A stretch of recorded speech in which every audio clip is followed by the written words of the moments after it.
Our representatives are currently busy. Please stay on the line, and your call will be answered by the next available representative. The estimated hold time is currently less than 96 minutes.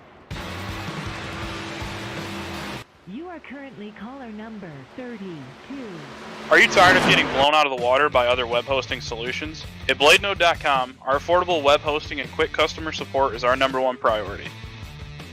BladeNode Web Hosting was started with a mission to provide premium hosting at half the price as other hosts without sacrificing features, reliability, and 24/7 customer support with a live technician. Join our community today by visiting BladeNode.com and using promo code BLADE10 for 10% off your first package. Hello ladies and gentlemen, welcome back to the ISNF BladeNode Cup Series. We are here at Dover International Speedway for Race 2 of the Chase. And I am joined once again by my lovely companion, Tony Trapasso. Hello, Tony. First time I've ever been referred to as lovely with a straight face. But yeah, the monster's in the house tonight as we are at the Monster Mile at Dover, Delaware. Expect a lot of action coming out of 2 and 4. That seems to be what's been grabbing everybody so far. So should be a fun one here tonight, Jason. Yep, absolutely. And we are once again joined by a driver who's in the chase and the league owner and main admin of the league, Rhea Ferris. Hello, Rhea. Chief cook and bottle washer. Yeah, to say the least. 200 laps tonight, guys. We can either call this the Monster Mile, like it's actually known as, or we can call it the Pinball Machine 200, or even maybe the Washing Machine 200, or just straight up Demolition Derby 200. Take your pick. I'd love to see what guys in the chat have to say for over/under as far as caution tonight. I don't want to beat the ESBN record of 26, so I'm told. So that would be shameful and an embarrassment to ISNF if we were to crack that. So we're going to try to keep it under that tonight.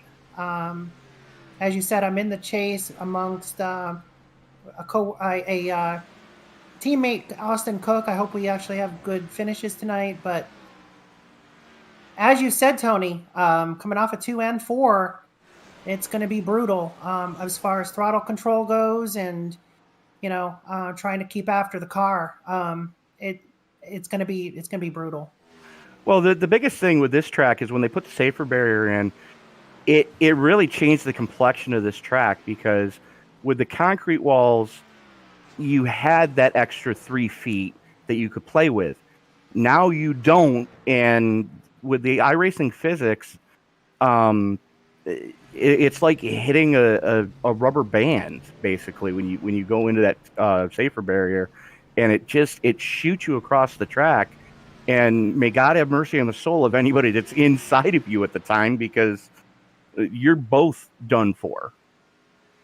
Absolutely, and it's going to raise a lot of tempers tonight. I think a lot of people are going to get into one another, and they may not mean to, but it's just racing at Dover, and they need to try to learn to accept that, hopefully. But we have some good guys here in ISNF. Some of them are newer than others, but we have a lot of veteran drivers in here. I'm pretty sure, at least those guys are going to be able to, kind of just brush it off and move on to next week at Atlanta. But with that said, as far as, good drivers we have in this league, I want to definitely, take a moment to salute my admin team. Last week, they heard of my grandfather's loss, and they immediately just dropped everything and came to the league's rescue and took over everything while I could drive down here 1,000 miles in North Carolina and take care of the family situation that I had to, unfortunately, this past weekend and this week as well. So, admin team out there, Stephen Sear, Thomas Stanley, Marshall Harris, Marcus Hagman,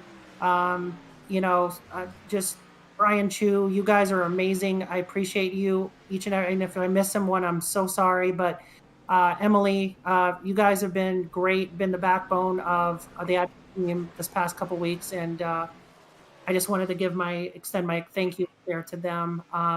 But good luck to everyone out there tonight. I just want to get some good points. Again, I'm in the chase. I'm coming in here 10th. I'll let you guys look at the standings here in just a minute and kind of see where we're going to be at throughout the race. I'm hoping I'm going to gain a little bit on these guys.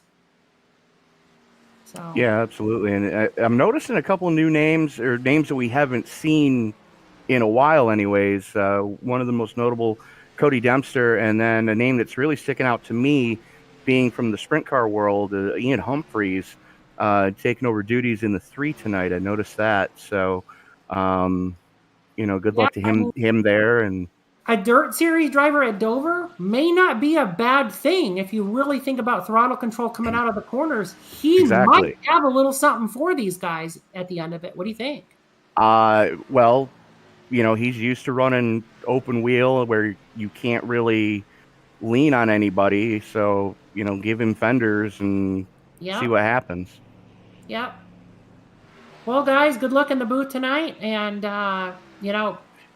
may my thoughts and prayers go with the entire league tonight at Dover. May the best man or woman, finish the race. I don't know about win, but finish the race tonight. And we, just so everybody knows, in the live chat, join us for the at-home drinking game tonight. And the way you play that is you get your favorite beverage, whatever your choice is. Doesn't matter, adult beverage or non. Every time a caution flag flies, take a shot. And if you want to play the pro version of the at-home drinking game, take a shot for the number of caution that we're on. So the first caution, you would take 1 shot. Second caution, you take 2. Third caution, you take 3, and so on and so forth. And if you're still able to stand up and find your butt with both hands at the end of the race, you win. Yeah, I mean, I think good luck either way. Is what I'd say to that one. But since qualifying is just starting, how about we do look at the championship standings? Sounds like an excellent idea, my friend. Yeah, so we have Marcus Hagman at the top at the moment, but only 5 points behind to Travis Browder. So that's they're basically inseparable after the first race of 5, I believe it is, for the chase. Correct. And then we've got Jalen Battle in 3rd. He is only 15 behind Browder, so that is still pretty good going. And they're all quite close, as we would expect after race 1. But well, of the people that showed up last week, we had 11 of the 12 drivers.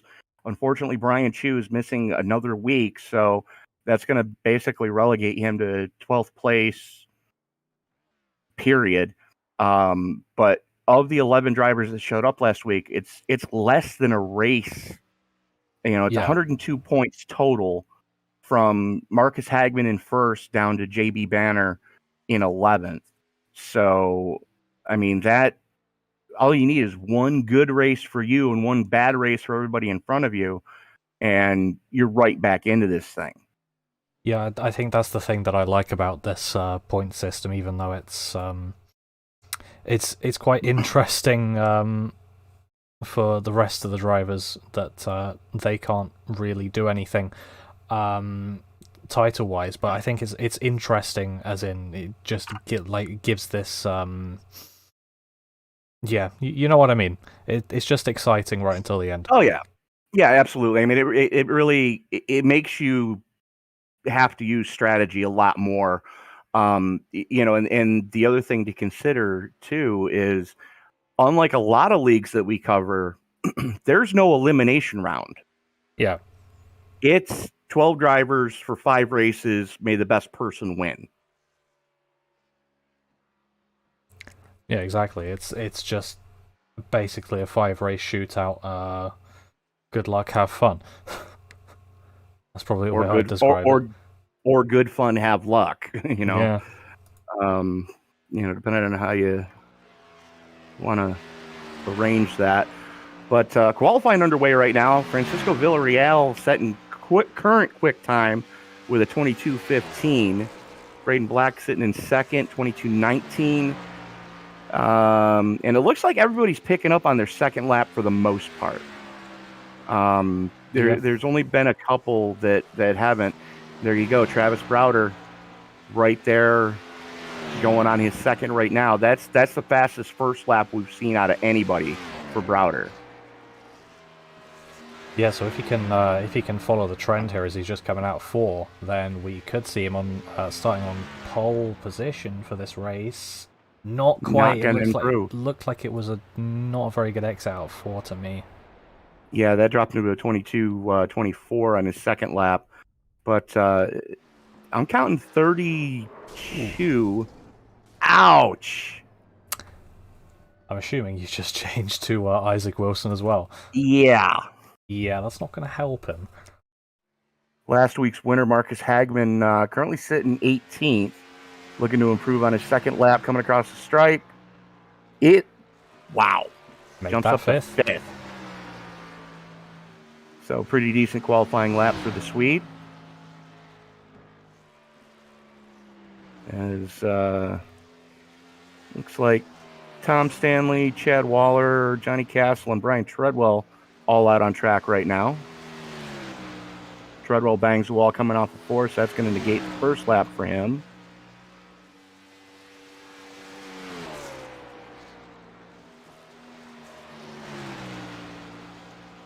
And as normal here, we've got quite a few drivers electing not to qualify.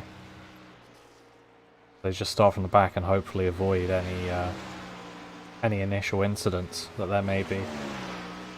The only issue I have with that strategy here is the fact that there's no place to hide. Yeah. We call the backstretch at Phoenix the hallway because it's like driving down the hallway between your kitchen and your living room. It's the same on the front and the backstretch here, but that is going to do it for qualifying as cars starting to grid up now. 34 drivers in the field tonight. Good grief.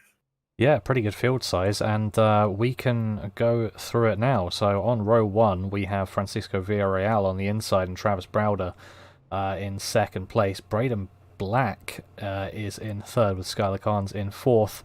Third row is Marcus Hagman and Jalen Battle with the fourth row, Kyle Terrio and Austin Cook. And on row 5, John Neitz Jr. and Hermie Sadler. Damian Mulvey and Russell Bradka going to roll off in row 6. Row 7 gives us Isaac Wilson and Zach Phillips. Jamie Kerr and Mike Iskandar rolling off in row 8. Mike Smith and Emily Urias rolling off in row 9. Row 10 sees Chad Waller and Ian Humphreys. So that's going to be row 11 for Dave Corshane and Rhea Ferris. And row 12, I was about to say 13, that's not going to be right, for Johnny Castle and Thomas Stanley, who was the last driver to qualify. So that's going to be row 13 for Landon Mills and Cody Dempster, row 14, JB Banner, Joey Manis, row 15, Brian Treadwell and Marshall Harris. John Hopley and Derek Cook making up row 16, with row 17 rounding out the field going to Casey Tomlinson and Bob Wyckoff. So 34 drivers scheduled to roll off here for 200 laps, 65% fuel fill, and 5 sets of tires to get it done here tonight on this very unforgiving concrete mile. Yeah, it definitely looks like a very interesting track. I guess it's probably quite an interesting viewing experience with me commentating it, as normally you're seeing one of my first time watching races at the tracks. Well, you've seen races from Bristol. Yeah. Think of this as Bristol on steroids. Bristol, but bigger. That's exactly what it is. Yeah. It's longer, it's wider. It's double the size of Bristol, and much like the last great Coliseum, you're probably not going to make it out of here without a couple of dents in your car. Yeah, it looks like you'd be doing very well to have a clean car by the end of it. Absolutely. But, settle in. We've got 200 laps to get this one done as the field running off behind the official iRacing pace car. The Ford Mustang GT500. Field working its way into the 3-4 complex. Pace car getting ready to duck on off. Well, yeah, guys are trying to scrub their tires in and missing. But as the pace car ducks on off, the only thing that's left to do is wipe the visor, adjust the 5-point safety harness, and buckle up, baby. It's 200 miles at Dover. Race fans, it's showtime!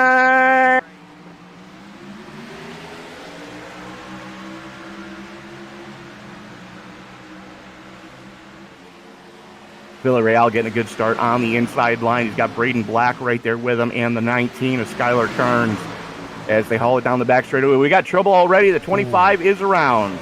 That's Hermie Sadler. Damn, he really can't catch a break when it comes to these BladeNode Cup races. You noticed that too, huh? Yeah.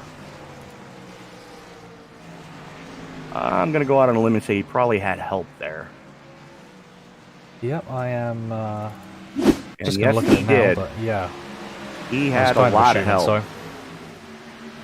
00 gets into his rear quarter panel, turns him, and then finishes him off. Damn. And we did not even get one full lap under green. Not a ton of damage on the Virginia's for Lovers Chevy Camaro, so hopefully able to get that car mended and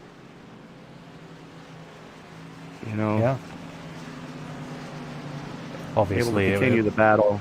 Yeah, obviously it was the first lap, and he's naturally he's got the pace to be up with the front guys. So yeah. He's won here before in a Cup car. Yeah, exactly. I definitely knew that. So we'll get my research done next time. The fact that he had as much help with that with that spin as he did, that was through no fault of his own, because that was that was the Spanish archer from the one of the Irishmen in the field. So the Mick Elbow. Elbow. Exactly, the Spanish archer.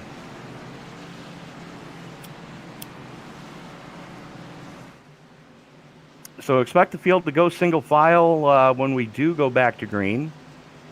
Sadler looks like the team has taken the baseball bat to the wheel openings there to make sure that there's going to be no tire rub when we do go back to green.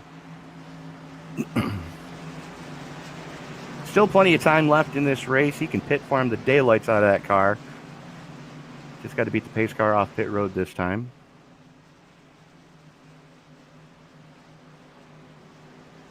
And it looks like Marshall Harris did not start.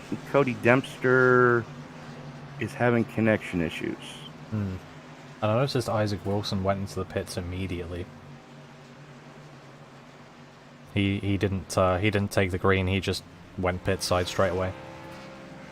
Well, he's back out on track right now.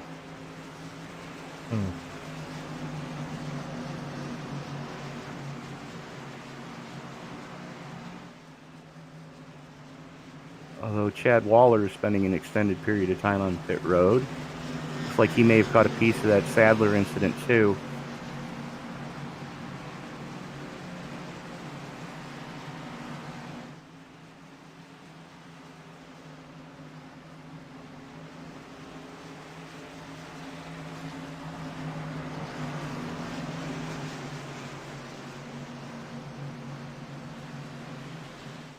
I think that's yeah.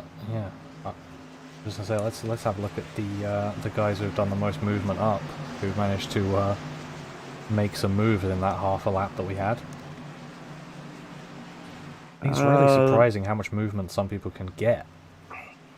Yeah, it looks like Dave Corshane's up 6, Landon Mills is up 8, Derek Cook's up 9 after not qualifying. As is Casey Tomlinson. Yeah. Tomlinson's up 9 as well. So, to be fair, some of those would have been due to due to the issues that people had, but in Landon Mills' case, he's got 8 cars behind him that are still making up positions as well, so he definitely made some stuff up on track. So lights go out on the pace car as the field works its way down the back straightaway. Single file restart this time.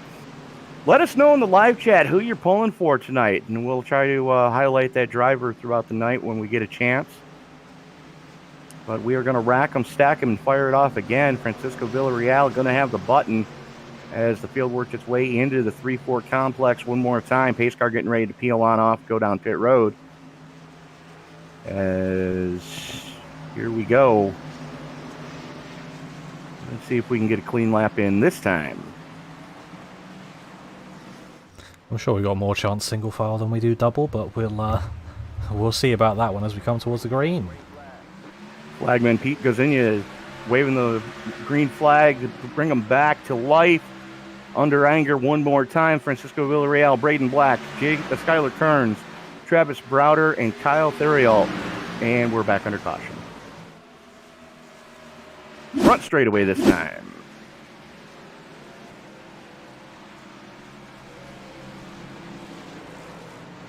Okay. Oh. What was that? Looks like it started with Tom Stanley in the 21. Got stacked up a little bit. Yeah, it was Tom Stanley in the 21 coming off of 4. He just went straight up into Brian Treadwell. Well, he got checked up, and he was trying to throw the block, but Treadwell had the run because Stanley left the outside open, and it's an iRacing policy for those of you new to the servers. You cannot pass to the left before the start-finish line, but you could pass to the outside. Yeah. That's fair game. And Hermie Sadler has put it on the hauler. Tough break for the Virginia native. Yeah, it's unfortunate. It's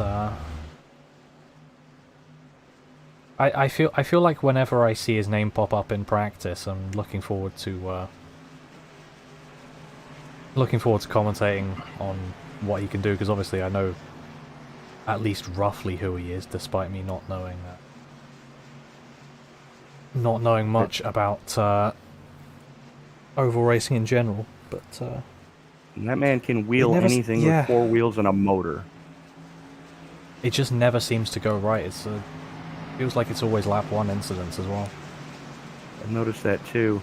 Something's going on with last week's winner, Marcus Hagman, as he is down 22 positions from where he started this piece.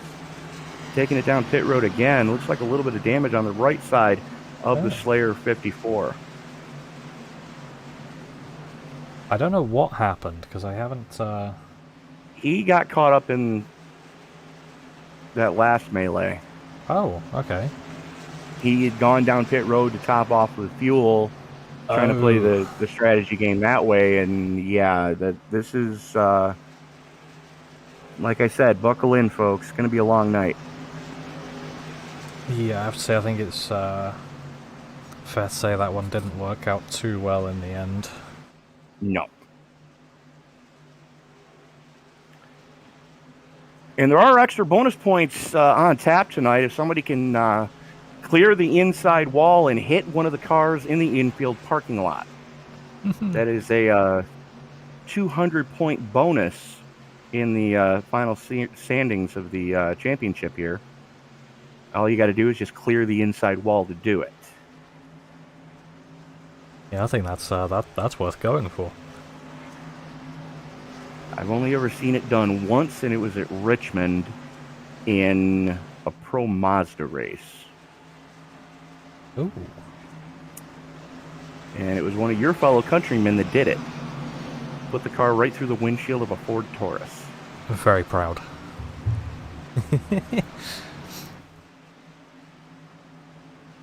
It's an interesting car to race around Richmond, though.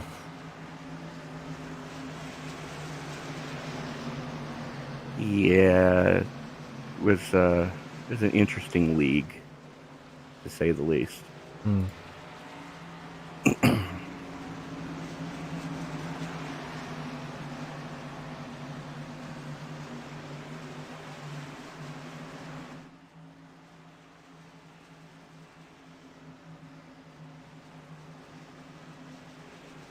So 9 laps in the books. We still don't have one complete under anger.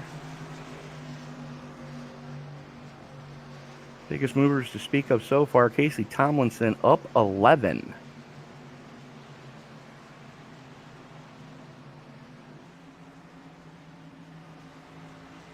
So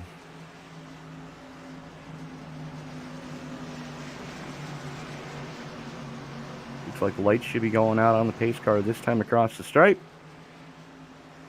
There they go, and here we go. Helps if I'm live. Okay.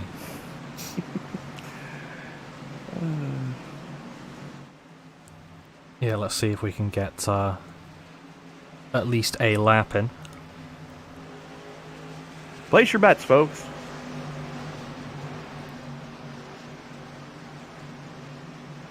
I think I'm going to keep a quick caution tally. And this is 2.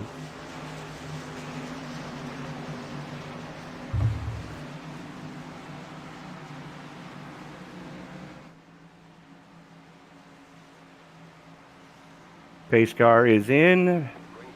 Flagman Pete Gazinia gives him the notes to fire off, and we are back underway.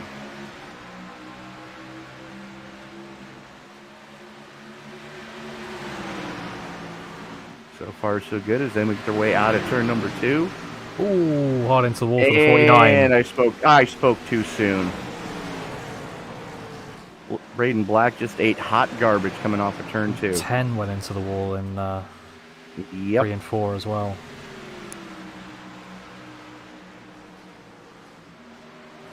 Hey, how about that? We got a lap in. Hey! Yeah, despite all of that, and I think there were at least 5 cars involved in it, none of them went round, and none of them caused caution, but that's a good thing. Just damage all round. As Francisco Villarreal starts to pull a gap on Skylar Carnes, battles in the mid-pack, hot and heavy right now, is everybody kind of getting single file.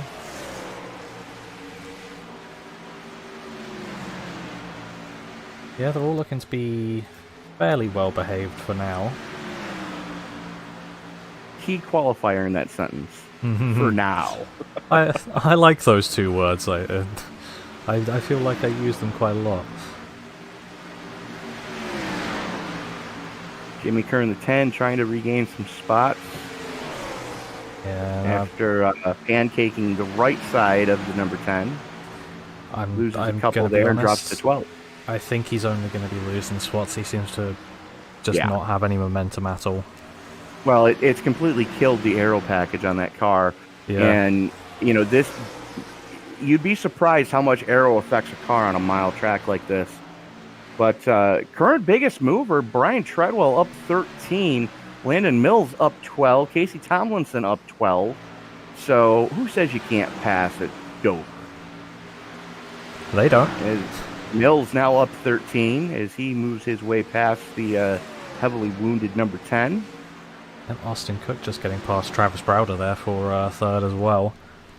I think Browder didn't fight that one all too much by the looks of things. Way too early to be fighting that hard. Yeah, I mean, it looks like he's not exactly got the most healthy rear bumper on the 18. That was a big moment for Kyle Theriault coming off a 2. Complete Tokyo drift action there.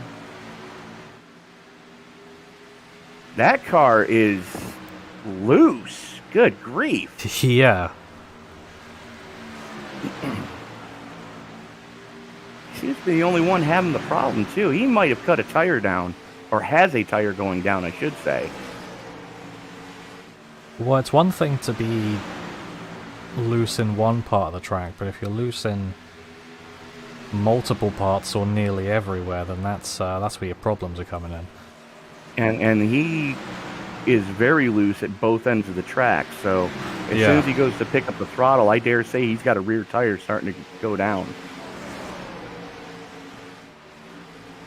Jalen Battle trying to make some headway right now as he gets by John Nedich Jr. Nedich not going to fight it too hard as Battle able to get the clear coming off of 4. Looking further back at Treadwell, Corshane and Kerr. We've got 4 cars within touching distance of each other. Treadwell tries to send one down the inside on Jamie Kerr into 3. Kerr knows he's damaged, so he's given plenty of room right now. You know, I'm surprised Treadwell doesn't have more damage than he did, considering what happened. That was a moment. That's one way of describing it. Serial. Yeah, was it just up into the wall on his own? Yeah, looks like he got a bit loose.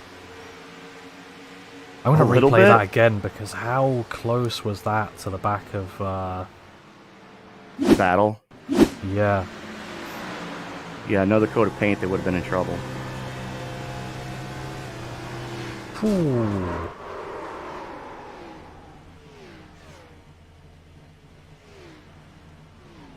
Bad news if you're a Skylar Carnes fan, he just had a throughput. And Braden Black has decided to put it on the hauler.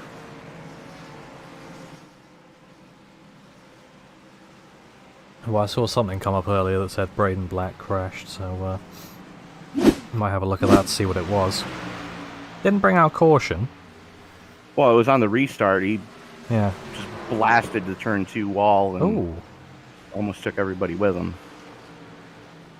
I'm surprised that didn't bring anything out, because that is just all racing surface, isn't it? Yeah. And the thing is, too, even if you get down onto the apron here, it'll still trigger a caution. Yeah. Because there's absolutely nowhere to hide at this track.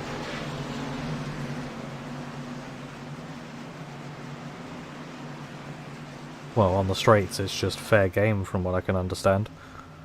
Pretty much.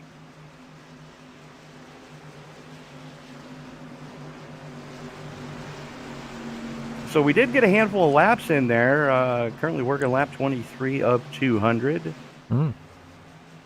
So when we get our green flag... Go ahead. When we get our green flag laps in, this race goes... well, the laps go by pretty quickly. Well, you figure you're talking, 22.5-second laps for the most part. 22, 23-second laps. They go by pretty quick. But... I want to thank everybody that's watching right now. If you haven't already done so, like, favorite, subscribe, share, turn on bell notifications so you don't miss a single moment of action on the ESBN family of broadcasts. We've got a couple leagues that are in hiatus right now because they just finished their seasons, but we currently have enough leagues to do a broadcast every night of the week. As a matter of fact, I believe we are still doing at least one broadcast every night of the week. Across all the leagues that we're currently showing. Also, give the video a thumbs up, because it really helps with the YouTube algorithm. It really helps, share this video with more faces, and every little bit helps to bring word of this league to what the heck just happened to our race leader. Nothing from what I can see. For some reason, my camera just jumped to scenic cam. So that terrified me for a second. Yeah. That's you don't want to lose a race leader in any way, but that's definitely the worst way to lose it.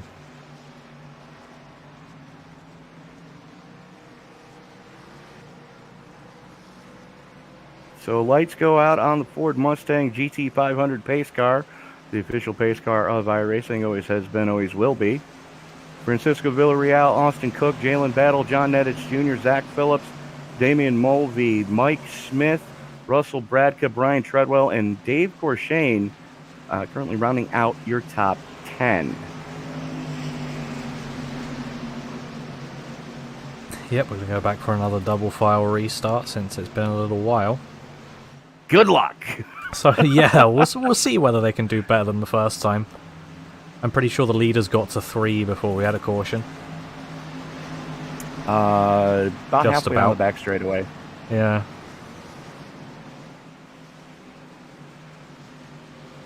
Well, we're about to find out as the field works its way into the 3-4 complex. Pace car peels on off. Villarreal has the button as the field comes out of turn number 4. Flagman Pete Gozinia has the flag in his hand as they get into the Red Cat restart zone. Green flag comes back out, and we are back underway.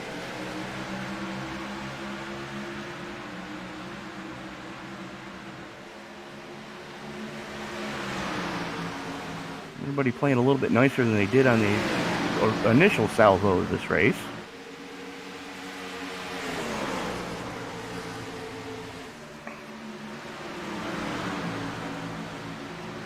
Battle for third, hot and heavy right now is your regular season points champion Jalen Battle and John Nedich Jr. Nedich on the high side, Battle on the low side. Nedich able to get the run off of 2. Going to clear Battle going into 3. Now Battle's got to worry about Zach Phillips on his inside as they work their way off of turn number 4. Yeah, I think he looked for the send into 3, but didn't really go for it. But Battle still left a bit of space on the inside, so he kept looking, but nothing there right now. Humphreys and Corshane going side by side as well. Yeah, absolutely. We finally get that one sorted out in the middle of 3 and 4. And don't look now, but a certain Swede has made his way back up into the 12th. And looking for 11th as Hagman and Corshane going side by side going into 3. Yeah, Manis being opportunistic as well, just following him through on 47 of Corshane.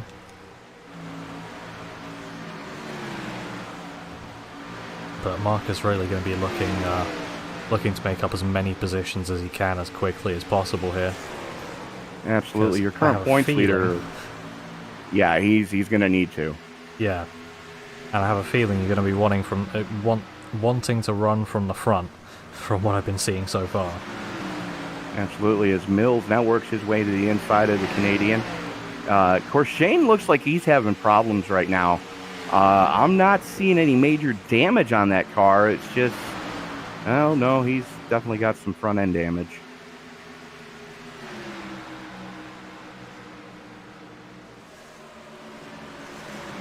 Yeah, well, Oi! that certainly won't help. Gets it a little bit sideways going into 1. Looks like he might have a little bit of rear brake bias dialed in too, hot and heavy, as Rhea Ferris is hunting him down like a woman possessed. Yeah, meanwhile, I'm just having a look at this second, third, and fourth place at the moment. That's Nishina going a bit wide through 3 and 4. That's let Jalen Battle through. And then side by side behind them for that Zach Phillips and Damian Mulvey. And 0-0 on the inside of the 62.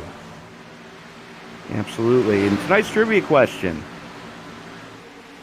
what Dawsonville, Georgia driver drove the 0-0 in the Cup Series in the mid-90s?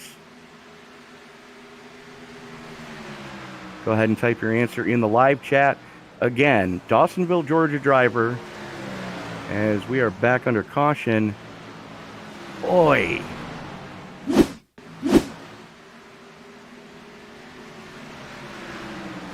Landon Mills. Ooh. Getting into the 43, and good night.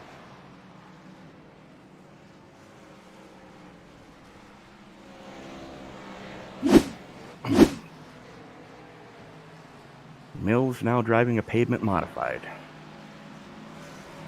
Yeah, I think he could have done with some brake lights on the back of that Chevy. Probably. Had a little bit of wiggle did Iskandar coming off of 4.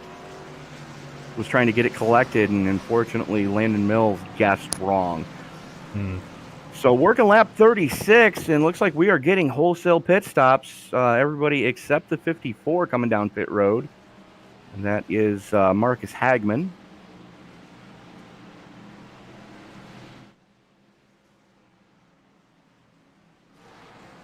So Hagman going to get that all-important bonus point for leading the lap.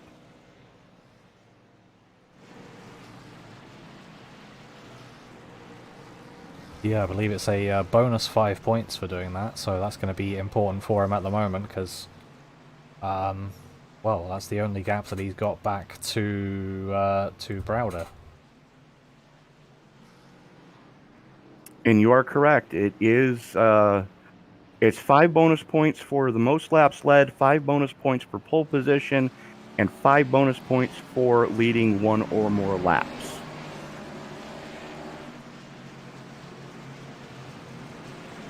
So all important bonus points. Does a 0 incident race get you anything as well? Not in this league. Okay. We do have one league where it's 10 bonus points if you can do it. Because I know some leagues like to do that because it, well, probably at least encourages things to clean up a little bit. Exactly, and that might not be a bad idea to bring up to league management here. Well, the incident limit does it quite well as well, I think. It just has the side effect of if you happen to be hit 4 times, then you've only got 2x to work with. Right. And goodness knows that it's very easy to have that happen here. Yeah. So Marcus Hagman, Russell Bradka, Joey Manis, Rhea Ferris, Dave Corshane, Travis Browder, JB Banner, Casey Tomlinson, Tom Stanley, and John Hopley rounding out your top 10 this time, as those 10 drivers have not been down pit road yet.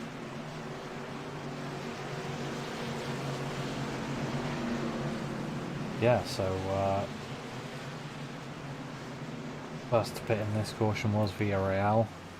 I don't think there were any changes on pit road from what I can see.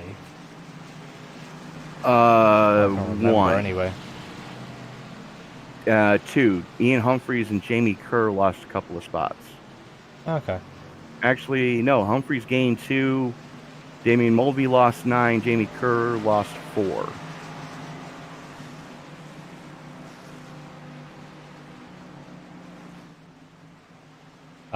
Is that not from grid position? That is from their grid position.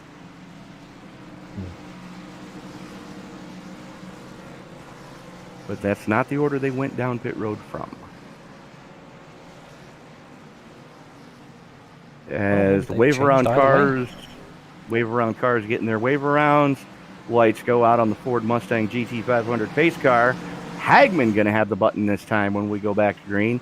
Last week's winner and current points leader. Going to have the 53 of Russell Brodka to his outside. Joey Manis behind him. Rhea Ferris outside row number 2. So...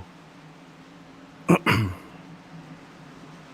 it's 54 on inside row 1. It's not a sight that we're... well, it's a sight that we're used to seeing, so... Absolutely. Hopefully you can get a good one out here.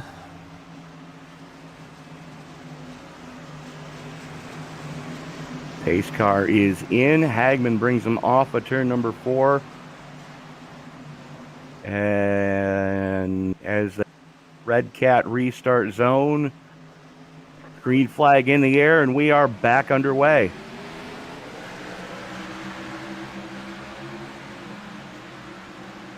And already Travis Browder looking the inside of Ferris, going through 1 and 2.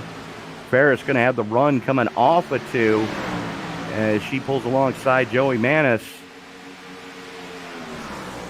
Not able to make it happen, though.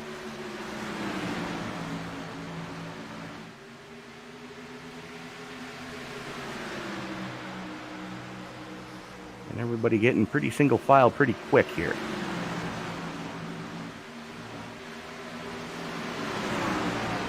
Yep, and here come the drivers on new tyres. Austin Cook right on the back of Rhea Ferris already. Looking either way to get past. He's going to have the grip off the corner no matter what. Now, he's got to be careful, too, because they are teammates. Yeah.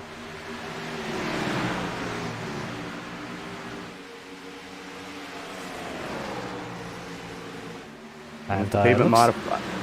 I was going to say, it's the pavement modified to Landon Mills comes back out on track.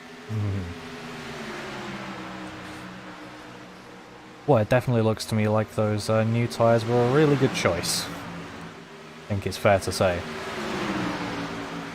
Well, I mean, if you take a look at, the tire fall off, you're looking just about a full second after 43 laps.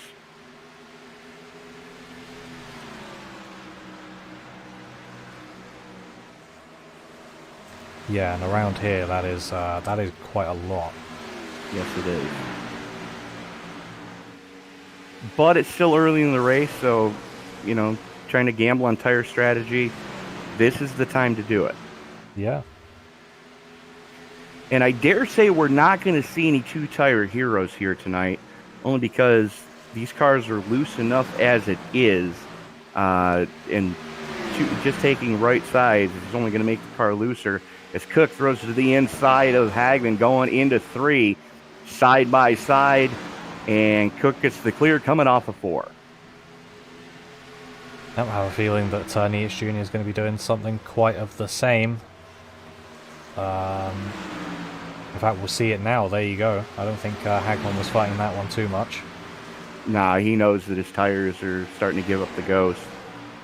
Yeah, that's not his battle. And speaking of battle, he's trying to go down the inside of JB Banner.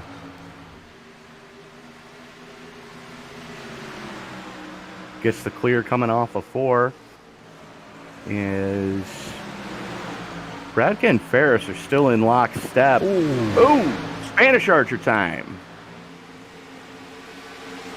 Bradka pancakes the right side of the 53. And here comes Battle to the inside of Ferris, trying to wrestle 8th away from her. Makes it happen. Zach Phillips looking to do the same. And Mike Smith follows him through. Yeah, it looks like if you've got the old tires on, the only place you're going is backwards right now. Absolutely. And like I said, it's early enough that this is the time you want to make that experiment, so you know what you have at the end of this piece. Now, The good news is people that haven't gone down pit road yet, they still have that one extra set of tires to them, whereas everybody else 4 in fuel the last time they went down pit road. Yeah, exactly. Though we are about a quarter of the way through the race, so it's if you're going marginal on tire sets, then that probably was about the right time. Bradka's in. Try to get the damage fixed on the number 53. And Johnny Castle has decided to call it a night, parking the 34.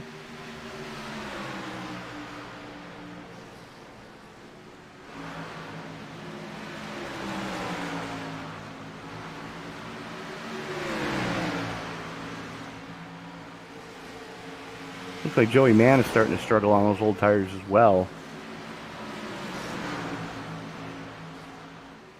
Yeah, I'm surprised that Marcus Hagman is still as high up as he is, to be honest. And we do have one person trying for tonight's trivia question again, in case you missed it. What driver in the mid-90s from Dawsonville, Georgia, drove the 00? And Tyler Merritt, good guess, but you are incorrect, sir.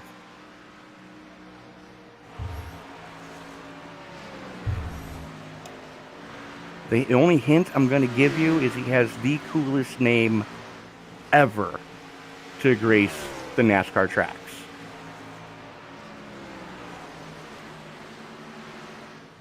Gonna see if I can find that one out now then.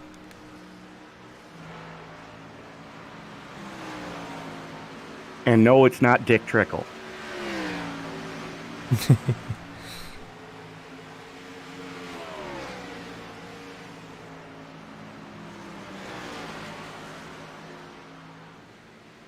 Oh, I think I know who you mean. Yep.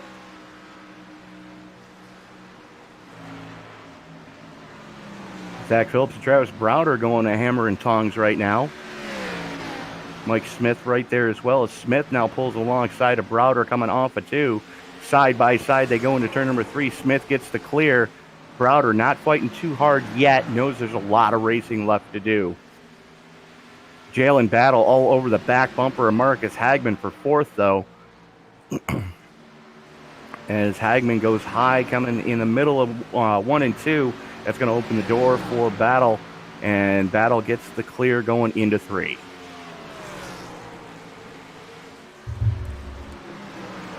And we are back under caution. Looks like, of course, Shane having problems.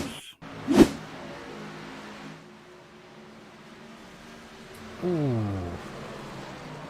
Yep. Yeah, it's the type of situation we talked about earlier, going up into the outside wall and then someone's on the inside of you. Yes, indeed. Jamie Kerr just about managing to get away without spinning. See more damage to the right side of that car. Is not what he wants. No, but I want pancakes now.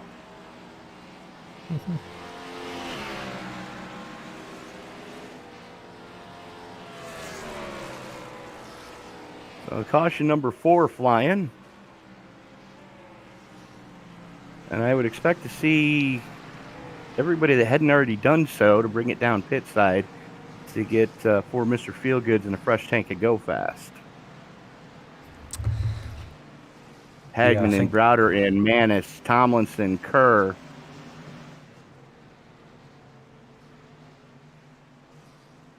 Yeah, I do think this is definitely the right call at the moment. There are still some drivers that aren't in. Maybe they're coming in this time around, though. Because I don't see any real reason to stay out, to be honest, with the lack of pace that they were having. You are absolutely correct, sir.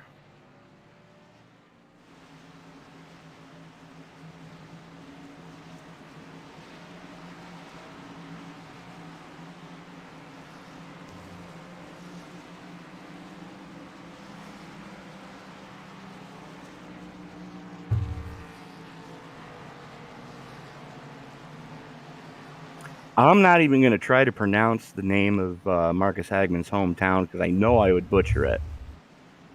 So we're just going to refer to him as the world's fastest Swede. Because I have seen that man win IndyCar races. Mm. I believe, with my limited knowledge of Swedish pronunciation, if he sees this, then he can correct me, but I believe it would be something like Vingåker. Gesundheit.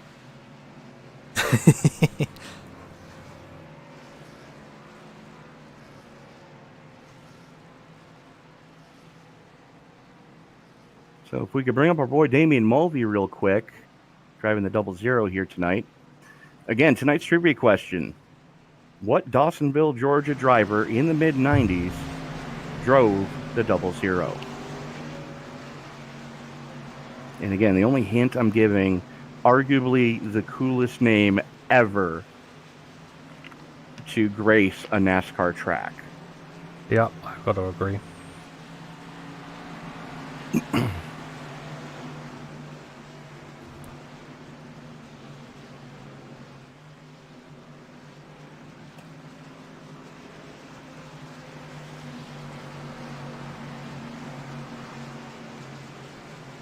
So your top 10 as they currently sit: Austin Cook, Francisco Villarreal, John Nettis Jr., Jalen Battle, Zach Phillips, Mike Smith, Damian Mulvey, Emily Urias, Brian Treadwell, and Marcus Hagman rounding out your top 10. Hagman going to have fresher tires than everybody in front of him, though, so look for the Slayer Chevy Camaro to start a climb back towards the front of this piece.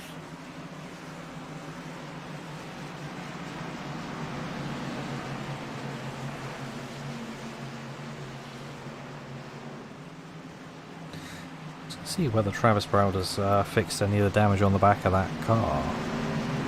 Probably not, because it's not all that much. Oh, actually, I say that. It's a bit hard to tell with the... Looks like he's backed into a telephone pole. yellow, what do you but say? yeah. As the lights go out on the pace car, field working its way into the 3-4 complex. Ouch. Pace car gets ready to make that hard left turn onto pit road. There it goes.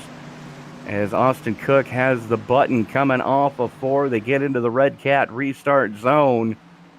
Flagman Pete Gozinia has the flag in the air. Green flag is out, and we are back underway.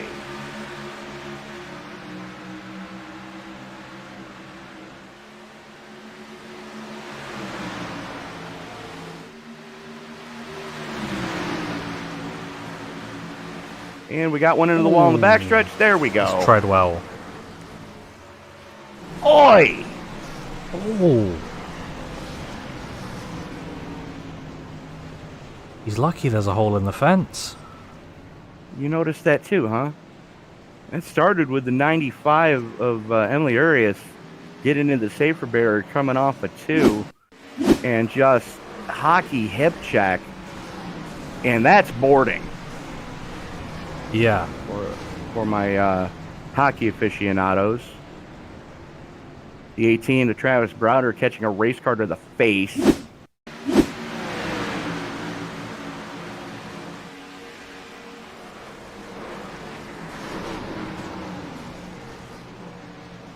I have to say, I wouldn't want to be in VR for some of those ones.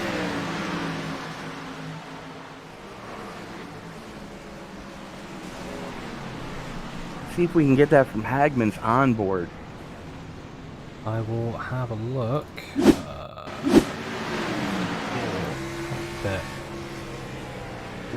Oh no.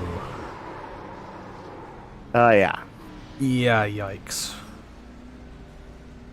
He zigged when he should have zagged. Well, there goes the points lead. Yeah, I'd have to agree with that, but we've got to remember as well that the 18 of Browder was also involved in that a bit as well. There's going to be damage to that car, but obviously not as much as there is to the 54.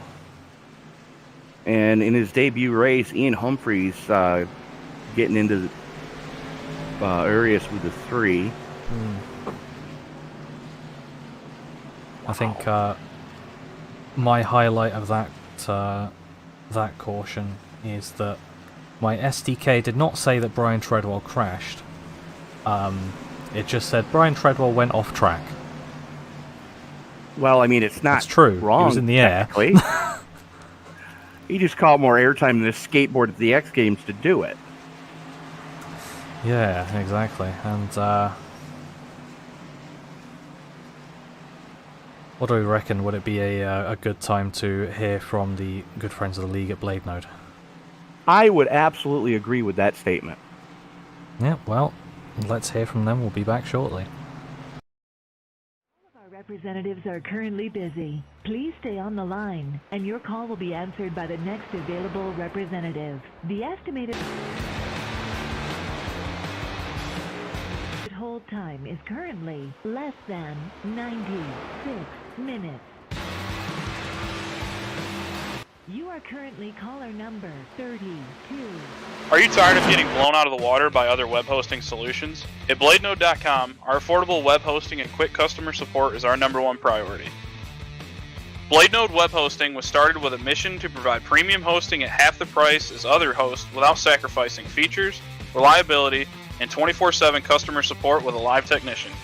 Join our community today by visiting BladeNode.com and using promo code BLADE10 for 10% off your first package. And welcome back.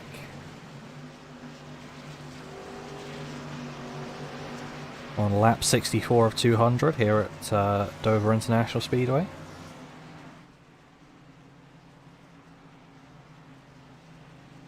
And I have to say, it's now looking a lot better for those drivers who chose to pit on lap 36 rather than the caution after. You think? Yeah. Yeah, that was why I was questioning those drivers that didn't lay down a time in qualifying, because, you know, at some tracks you can weave your way through the issues. Here, not a chance. Well, Austin Cook's deciding to become the pace car. Well, his mom said he could become anything he wanted to. Yeah. I mean, the lights are out. He's going to have the job when it goes down, so why not take it now? Brian Treadwell is not a happy camper right now. No. He has been screaming for the last 3 minutes at Emily Arias.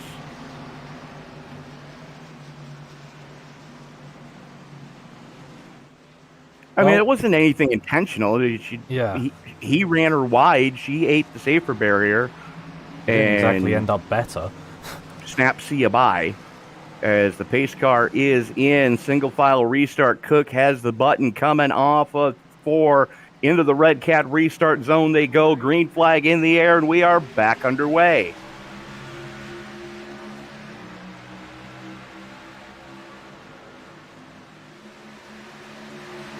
Can't we all just get along? Yeah.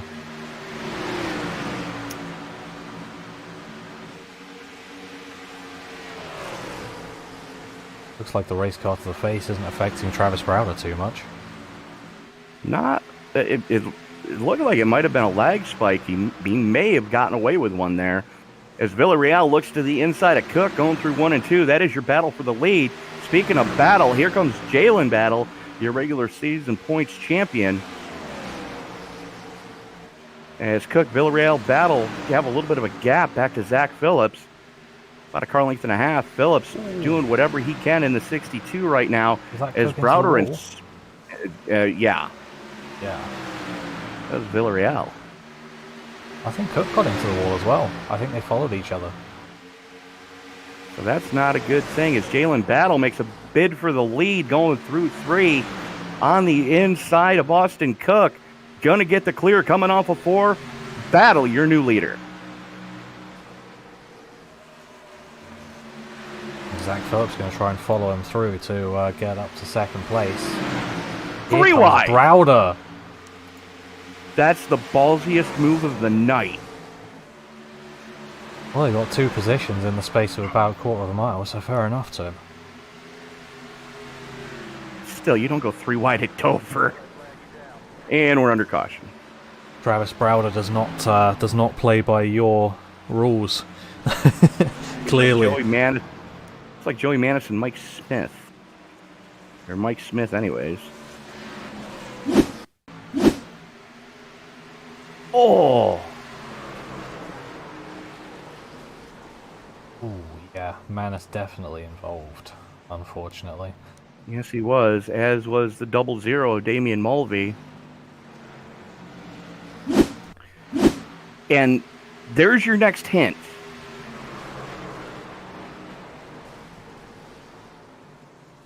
Kind of looked like somebody just got shot. So, again, tonight's trivia question: who in the mid-90s drove the 00? He's from Dawsonville, Georgia. No, it's not Bill Elliott.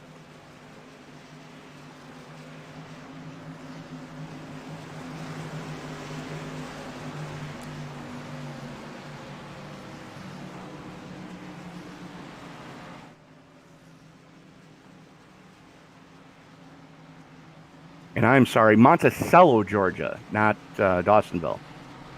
I do apologize for that one. And I naturally, with these trivia questions, bring up a website to try and find the answer myself. I think I can quite confidently say that it's not a man by the name of Keiichi Tsuchiya. No. No, it's probably the most American name you're ever going to hear. Because he apparently raced in Motegi in the 00 car. He did.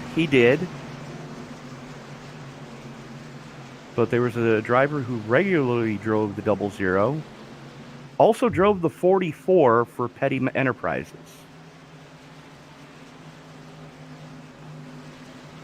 I think this is the most hints we've ever given out. You're not wrong.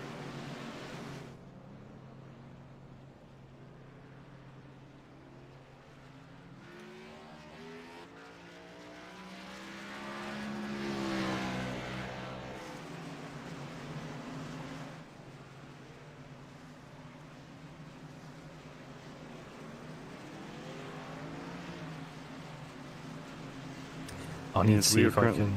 there you go.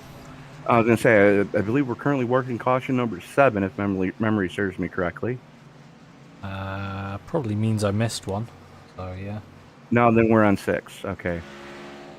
So you did not miss one. And Tim Cook hit the nail on the head. Driver of the 00, the only, Mr. Roy Norris Buckshot Jones.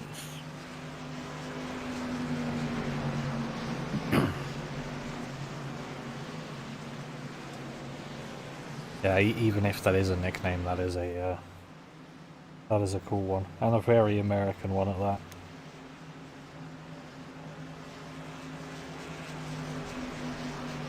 Absolutely, probably the most American name you're ever going to hear on a racetrack.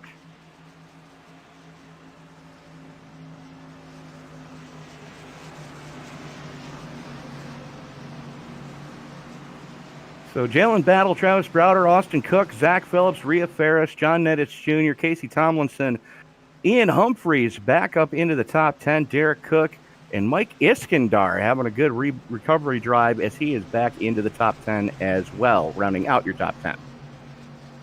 Yeah, and your big movers so far, Casey Tomlinson up 26 in 7th place in the 7 car.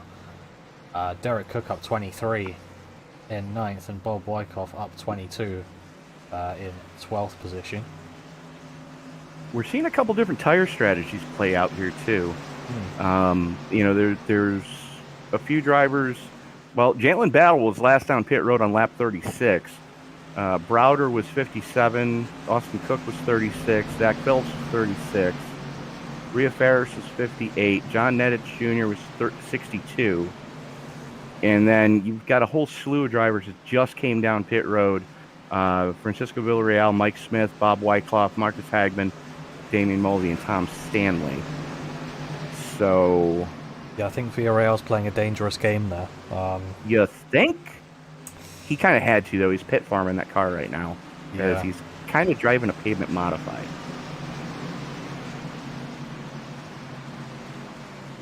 Wasn't really by choice, as the lights are out on the pace car. Here we go, coming off of turn number 4. Battle has the button in the Red Cat restart zone. Green flag in the air, and we are back underway. Great restart for Browder from the outside lane, as Battle tries to maintain on the inside. Browder, though, gonna have the momentum coming off of 2, as they are still too deep in the mid-pack. They're getting kind of sorted out up here in the front. And just as I say that, John Nettich Jr. and Zach Phillips throwing haymakers at each other.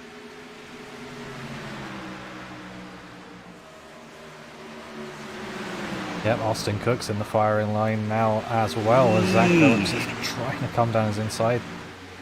They are very close to each other. Rhea Ferris looking to make it 3 wide, thinks better of it, though. Yeah. Good grief.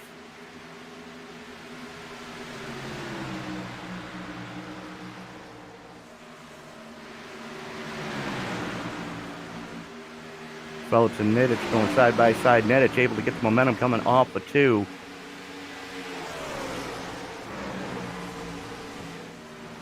Villarreal's already back up in 7th as well. I noticed that.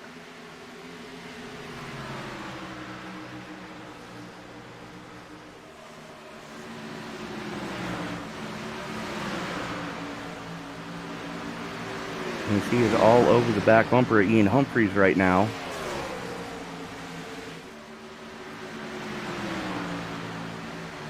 Humphreys, the BladeNode.com ISNF Cup Series debutant. A little bit of damage on the rear end of the number 3.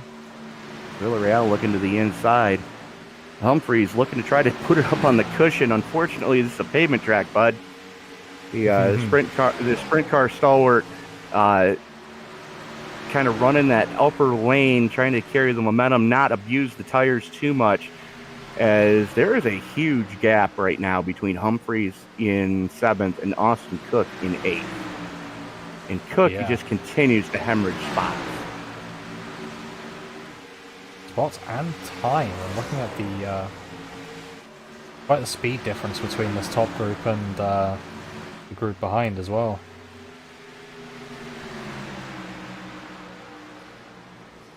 Villarreal and Phillips side by side, as Villarreal able to wrestle the spot away. Now sets his sights on 4th place. Rhea Ferris. Ferris with a little bit of a wiggle coming off a 2. Had to chase it down the track. Almost got into Villarreal. Leaves it wide going through 3 and 4. As here comes Phillips looking to the inside. No, that's Humphreys looking to the inside of Phillips. Phillips may have hit the wall because he's definitely... Good grief. Ferris is 8 different kinds of sideways coming off a 2. Well, to be fair, we had a chat with her before the race. I'm not sure what wheel she's using. Well, now, but, for our fans, she is in a hotel. Or no, in a hotel. Did she say? In her uncle's house, I believe. In her uncle's house, on her backup to her backup wheel. Yeah, I think the only information we got was Thrustmaster and plastic, so that just about tells you as much as you need to know as John Mears Jr. comes in to 1st place. If it's a force feedback wheel, that means it's probably a 150. And if you're used to a full metal wheel, going from a full metal wheel to a Thrustmaster 150, it would be the same thing as if somebody handed you the remote to a radio-controlled car and told you to drive your street car with it. That's the type of feel that she has right now. So the fact that she's in the top 10 is nothing short of miraculous.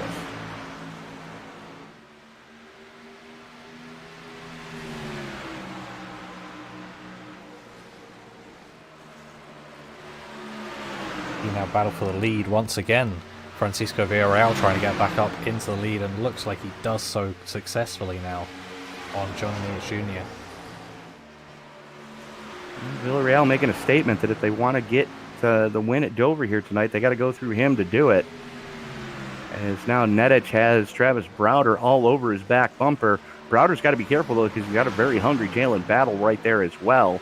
And then you've got a little bit of a gap forming back to Rhea Ferris as she's getting that car kind of under control, getting a little bit better feel. Up 17 spots from where she started, though, so hats off to her.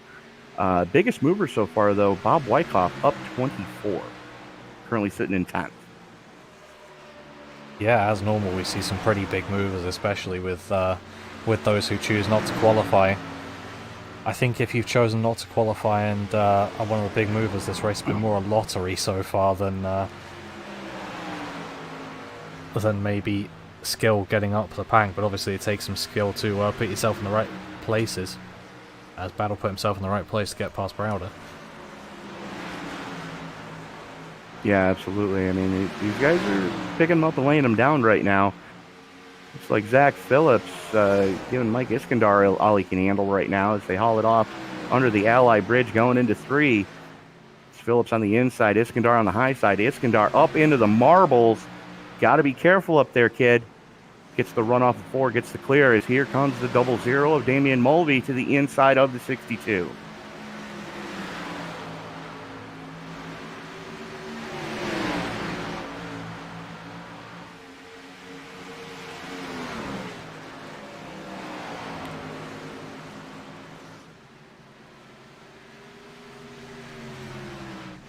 Mulvey on the fresher tires, able to wrestle the spot away from Iskandar as well.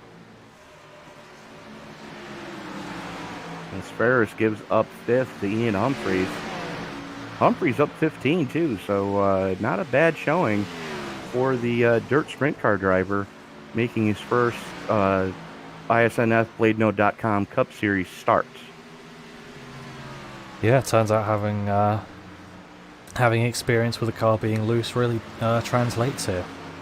Absolutely.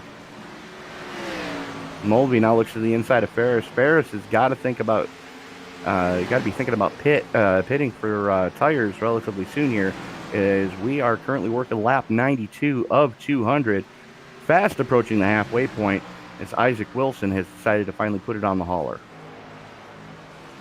Yeah, you say pitting for tyres, but what lap do you have Jalen Battle last pitting on? Because I don't know if my SDK is wrong at this point. I got him at 36. Yeah, so do I. Okay. Because that is a stint and a half, I think, on those tyres for him. You are correct, sir. He's just waiting for a caution. He's not really losing much time. Weirdly, I don't know how.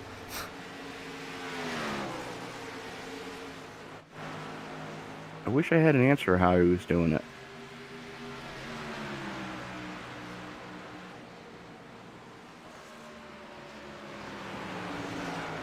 Well, if we get the answer at some point, then I'll try and employ whatever it is in my next races. Well, I mean, you say he's not losing time, but he's 4.5 seconds behind your leader, Francisco Villarreal, although he is in second, and he's got a 1.5 second gap over the battle for third between Nedich Jr. and Browder. Yeah, it's more not losing time to the guys behind him, really. In fact, he actually gained time on Villarreal that lap as well.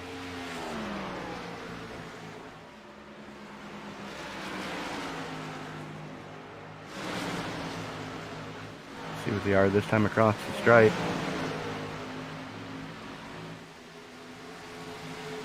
Interesting. 24. Absolutely. 24-1 for Villarreal. 23-8-6 for Battle that time. So Battle, you're right. He's not losing time. He's actually starting to gain time, as it looks like tires are starting to even out between Villarreal and Battle. Ooh. I missed it. It was Wyckoff and Tomlinson? I couldn't quite remember which other car it was with, but Wyckoff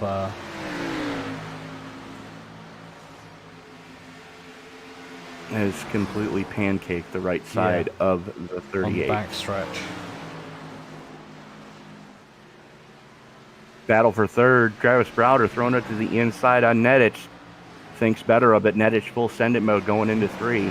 Battle's in. And Battle's in. There's your answer. Wyckoff's in.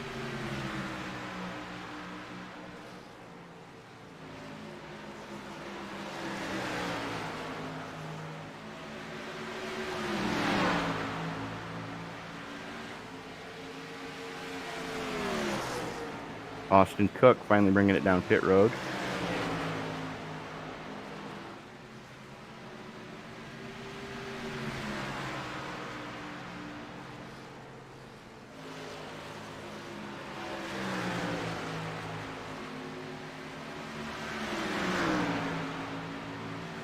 Looks like Jamie Kerr's finally decided to call it a night.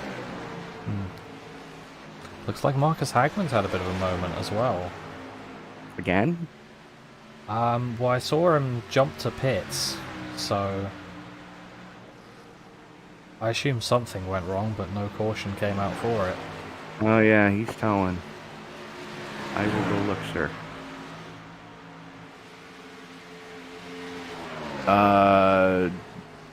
Second verse, same as the first. Blasted the wall. Oh, he hand grenaded the engine.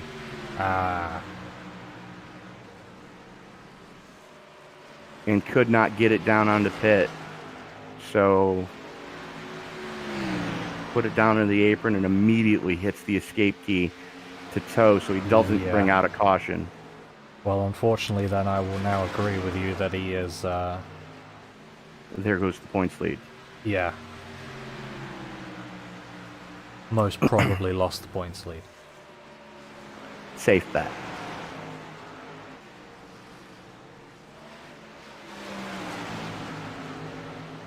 As with the different pit strategies starting to play out, we're left with 8 cars on the lead lap. Casey Tomlinson in the 7, up 25 spot, and there we go. It just popped off.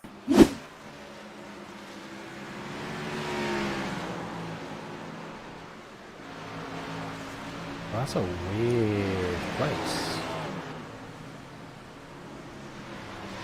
How weird was it? I'm gonna pull that back because he was already on the grass when the. Oh no, not quite on the grass when the playback started. So he just came out of the pits.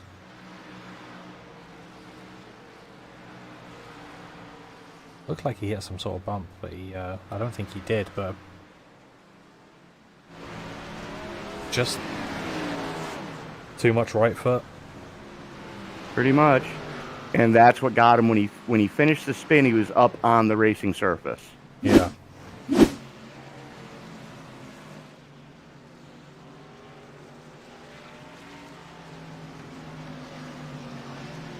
Now, unfortunately, that means for Jalen Battle that Villarreal is going to be in, Mulvey in, Browder in, Niels Jr. in, Humphreys in, Ferris in. Let's be honest, everyone probably in. If you're a lead lap car, you'd be crazy to stay out at this point. Yeah.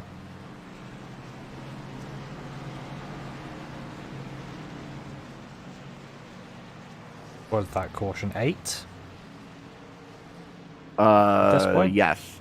Yes. So again, if you're playing the at-home drinking game, that's your 8th shot.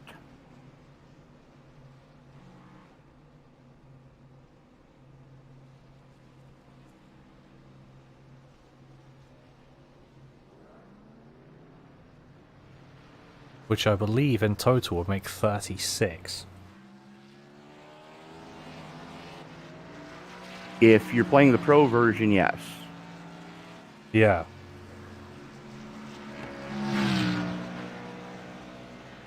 So have 911 on speed dial.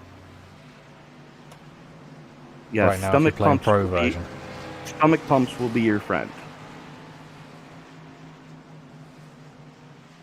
And looks like Derek Cook stayed out. Yeah, I mean, would he be able to pit this time round? That's probably what he was doing, because I think he was a lap down. There he goes. Yeah.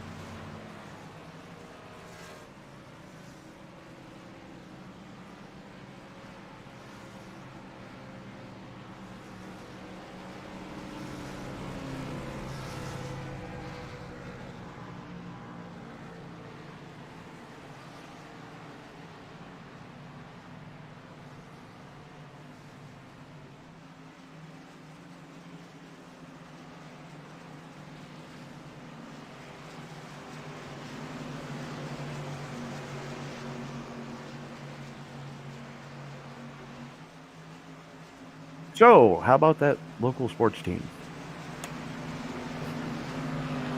Yeah, they did really well in the insert game here on Saturday night. Yeah, I know, right? And if anybody knows a hockey goalie that's for hire, please get a hold of the Buffalo Sabres as soon as possible. Before I lose what little is left of my sanity. Well, I'm going to assume it's not going well for him. Hard no. If we do what we did last season, I quit. Last season, they lost 18 straight. Yikes.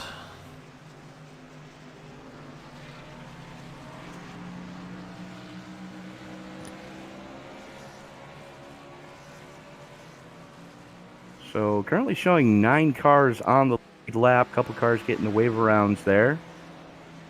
Villarreal, Mulvey, Humphreys, Ferris, Iskandar, Browder, Tomlinson, Cook, Manis. Rounding out your lead lap cars in 9th.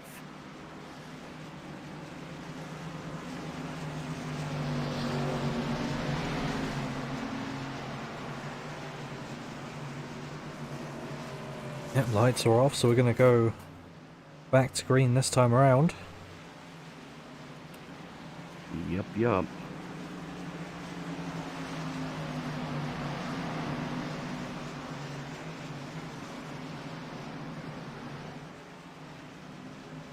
Villarreal in the Columbia outerwear, number 23, brings them off of turn number 4 into the Red Cat restart zone we go.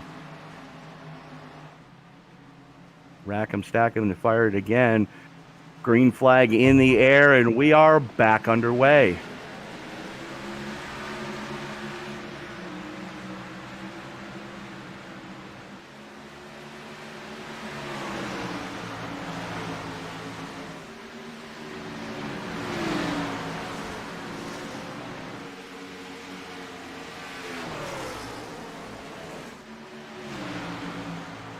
Mulvey goes high through 3 and 4. That's going to open the door for Ferris coming off of 4. Battle for second, hot and heavy right now.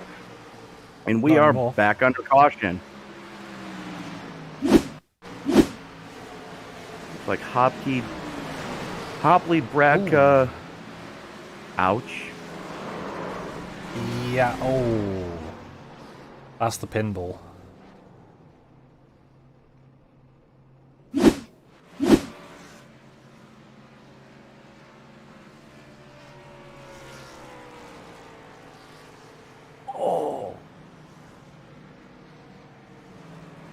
Joey Mann is catching a race car to the face there.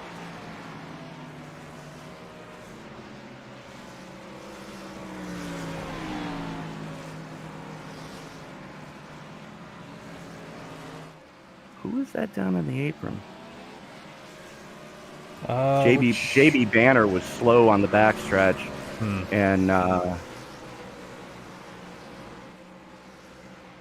Bratka didn't see it. Gets into the 6. 6 turns the 41, and everybody goes into the 42. Well then, caution number 9, as Emily Urias puts it on the hauler. Yeah, what were we saying during practice about the McDonald's sponsored car? Most cursed sponsor in all of NASCAR history.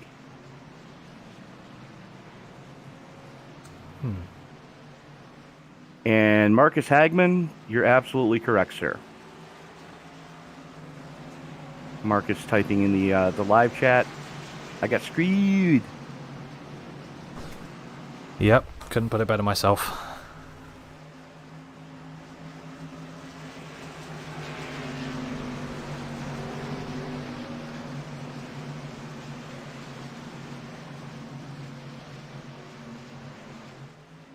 Well then.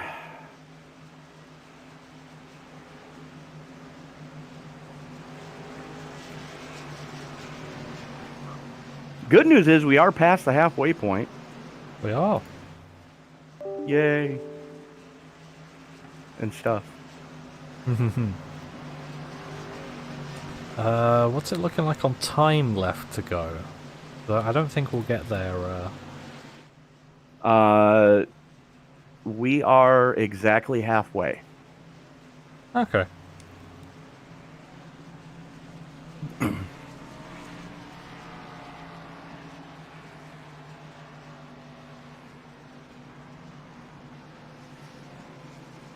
And congratulations to channel owner Jonathan Michael Leach. The new puppy arrived today, so they have a new family member to take care of now. Ooh. And Millie is a cutie.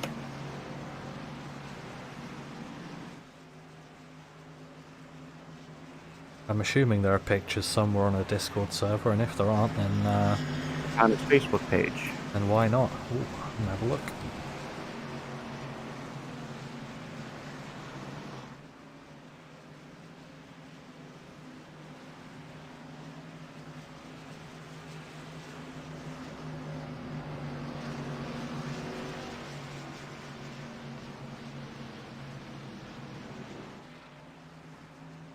Looks like she's got some collie in her.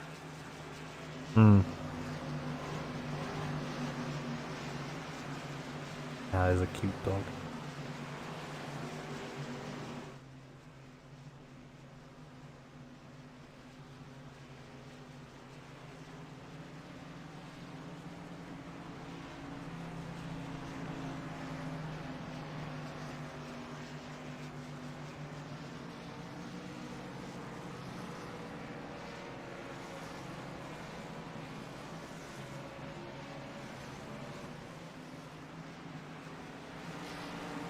Well then,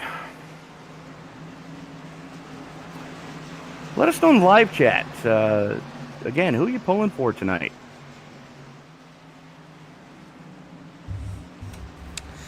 Yeah. Unfortunately, I think for Tyler Merritt, it's not going to be too much redemption for number 19 Skylar Carnes, but he is still running. He's in 17th. He is still only still 5 laps down, so still some time left. You never know. Could be recoverable, at least slightly.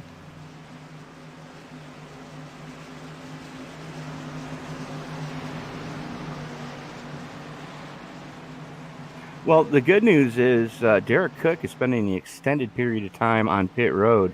He's been on there for 4.5 minutes after hand grenading an engine. As we are back underway. Ferris looking to the inside of Mulvey, going through one, looking to follow Villarreal through. Mulvey, though, full send it mode from the second lane on the restart. Here comes Ferris to the inside, down the back straightaway.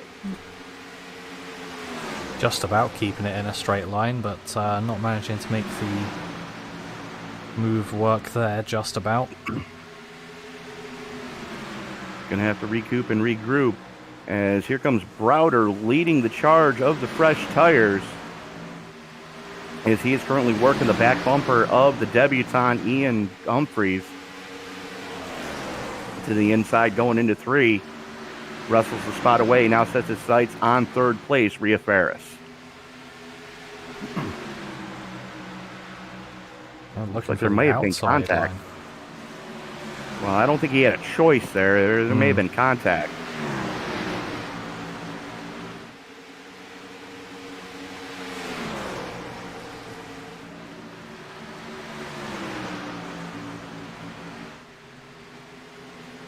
Throw a blanket over them from 4th to 7th.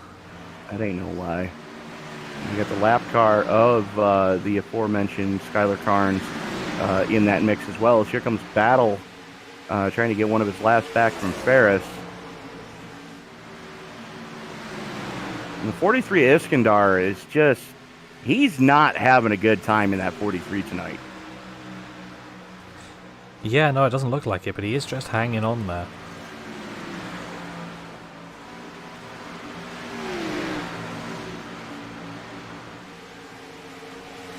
Although I think hanging on is probably the correct verb to use. That car does not want to turn for him. Yeah, no, he seems to be using all of the track in every turn. And it's not like he's on old tyres either. Oh, they're not that old. No.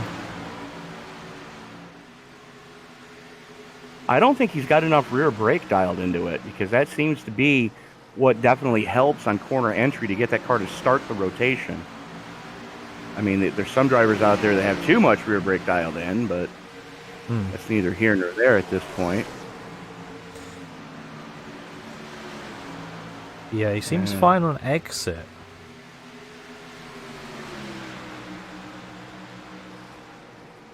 Field right now more strung out than a methadone clinic.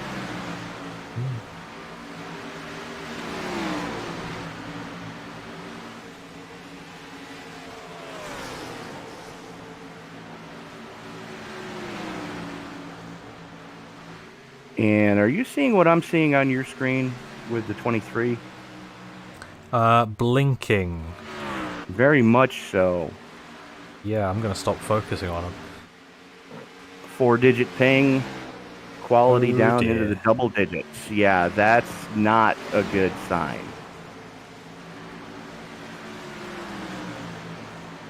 Yeah, no, I can see it just from my SDK.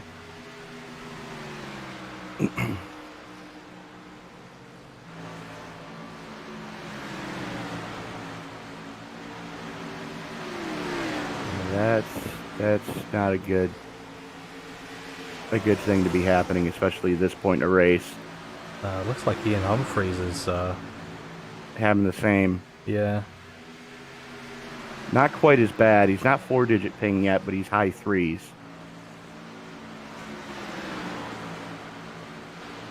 Ah, the joys of internet racing.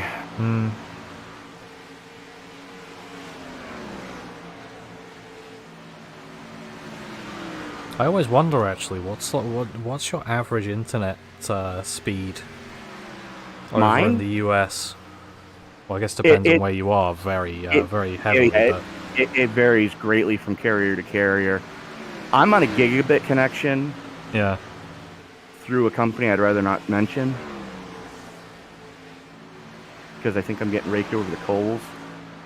But my average download is around 850. My average upload is around 750. Yeah, because I mean, I guess you've got the trouble with the country's so big, and especially in more rural areas. Oh yeah, there's actually some guys that run on satellite. Oof. I kid you not. They are on satellite internet, and they make it work. Battle heating up for 5th right now. It's Casey Tomlinson looking at the inside of Mike Iskandar, going through 3 and 4. Tomlinson on the high side. Iskandar still not having a good time on that high side. And Tomlinson, great recovery drive, up 28 spots from where he started this piece. Yeah, some guys definitely making the not qualifying strategy work, I think. At the moment, Tomlinson might be the only one. Actually, I think Manis didn't qualify as well. Correct. But Manis is... in 9th, so still respectable. Yeah, up 19 from where he started. Well, I don't know how much longer he's going to be lead lap. Not much.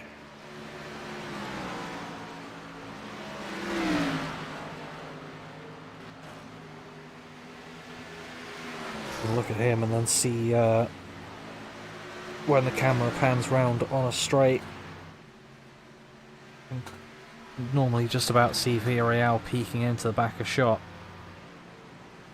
Yeah.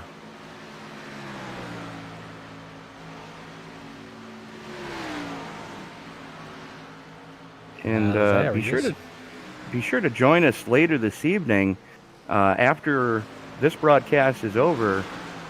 James Riles and myself are going to be starting the all-new podcast later this evening. Name yet to be determined. Ooh. So that'll be a good time. Enjoy that one. Absolutely. What was it on again? The history of iRacing, was it this week? We're gonna talk to one of the OGs as far as internet racing goes. As we are back under caution for something. Possibly Ian Humphreys. Ooh, maybe. Yep. Gone to Scenic, so let's have a look. That is a Dairy Queen award. Ooh. Oh dear. Yep. First Dairy Queen of the night.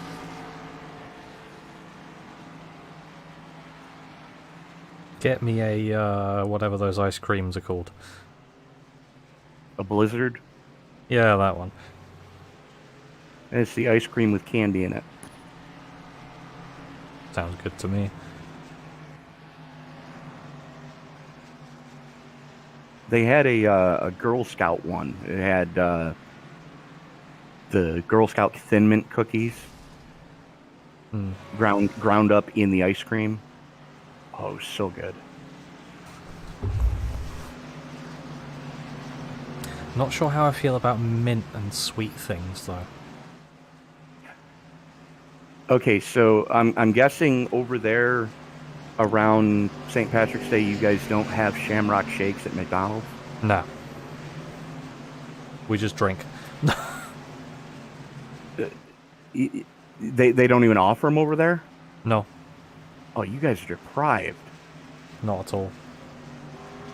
No, seriously, you guys are deprived if you've never had a Shamrock Shake. Let us know in the live chat if I'm correct about Shamrock Shakes. I feel like we miss out on so much, but it's just not worth it for these big companies to... Ooh, got different pit strategies going on as well. Oh no, those are... some of them were lap cars, but either way. Yeah.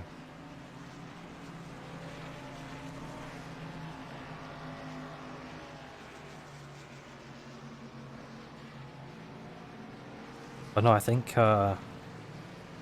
it's not really that much of a thing here, weirdly enough, even though we're closer to Ireland than you guys are.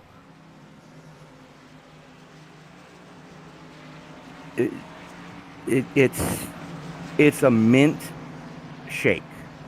Yeah. And it's like wintergreen. It's not like peppermint.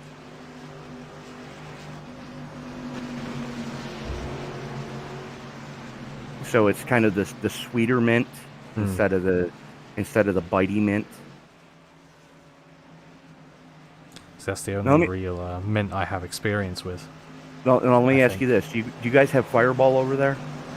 No. You don't have fire. It's a cinnamon whiskey. Or at least if we do, I haven't heard of it. Next time you're at the pub, ask them if they've got it.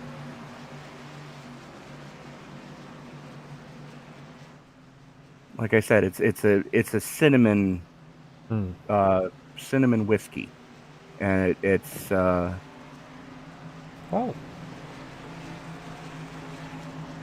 it's got some good flavor to it. Then of course we've also got different flavors of Jack Daniels over here as well. well, it is sold at my local Tesco, so Yes, but do you guys have apple or honey? no, I meant Fireball. Oh, okay. But in the Jack Daniels way of things, I don't know. Find out. Yeah, Applejack and Honey Jack.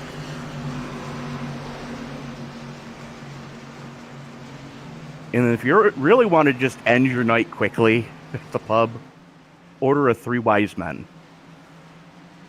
That is a shot of Jack, a shot of Jim Beam, and a shot of Johnny Walker in a highball glass.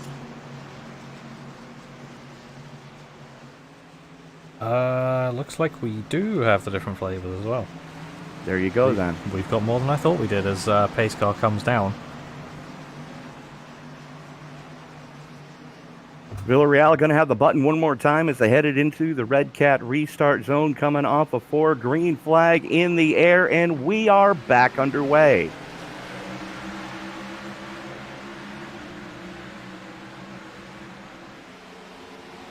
And it's time for good news, bad news. Good news if you're a Jalen Battle fan. He's back on the lead lap. Bad news if you're the rest of the field. Jalen Battle's back on the lead lap.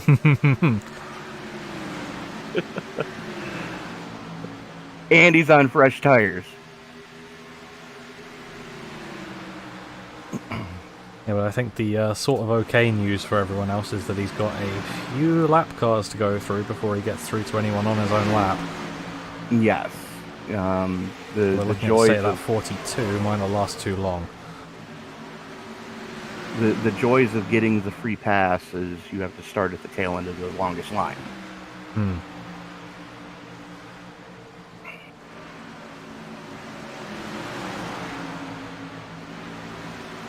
But how about Casey Tomlinson in the 7? Up 29 spots from where he started this piece in a relatively clean car still. Well, you can't do much better than that. I know, right?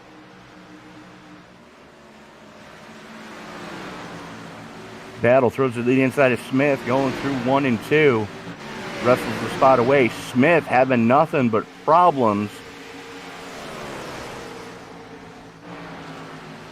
as he works around the outside of Joey Manis.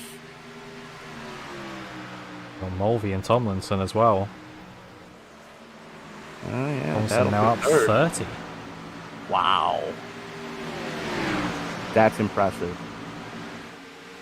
I say he can't do much better. He says, watch me. Yeah, no crap, right? And now he sets his sights on second place, Travis Browder. A little bit fresher tires for the 7. Throws it to the inside through 1 and 2. Gets to clear in the middle of the corner. Is going to bring the 19. That's Skylar Carnes, who is a lap car.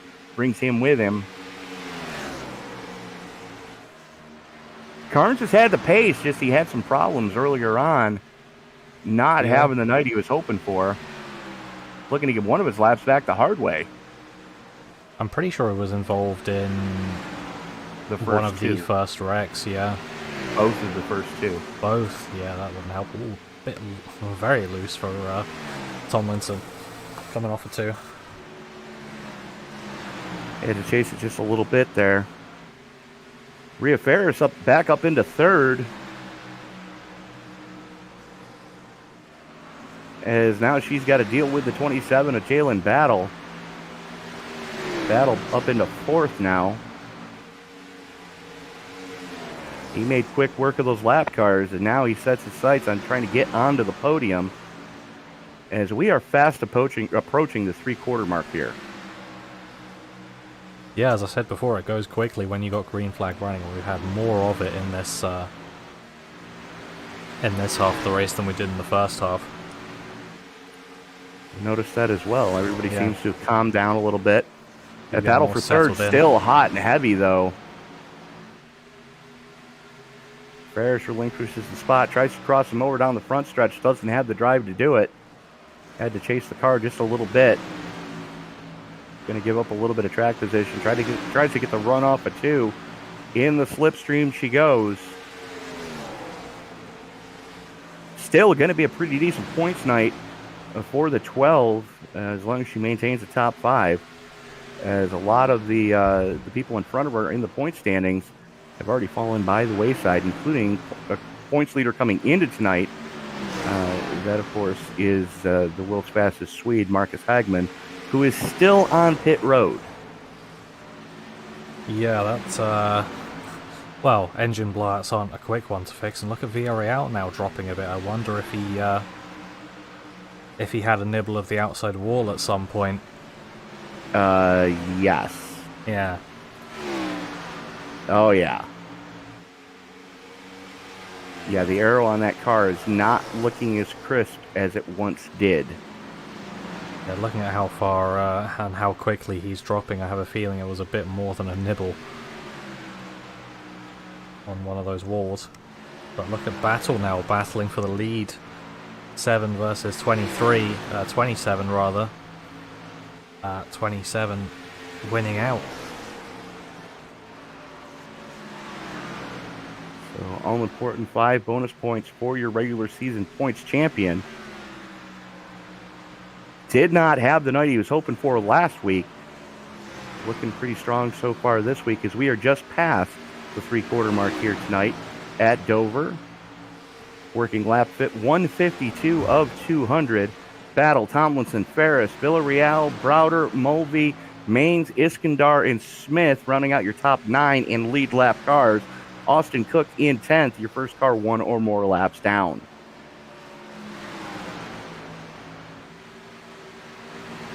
Yeah, although the good thing for at least the guys, probably say 10th through 15th, is that they are laps down, but there's not too many laps. Ferris up into 2nd, flirts with the wall coming off of 4. Another coat of paint, she would have been in trouble, but able to keep it off the wall and pointed in the right direction as she wrestles 2nd away from the 7 of Tomlinson. And here comes the 33 to try to unlap himself the hard way. Well, if he's got the pace, he might as well do it, and he's got the pace, so gotta try it.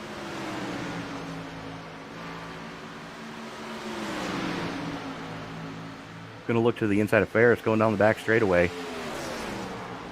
Tomlinson looking to follow him through. Oh, hip check in the middle of 3 and 4.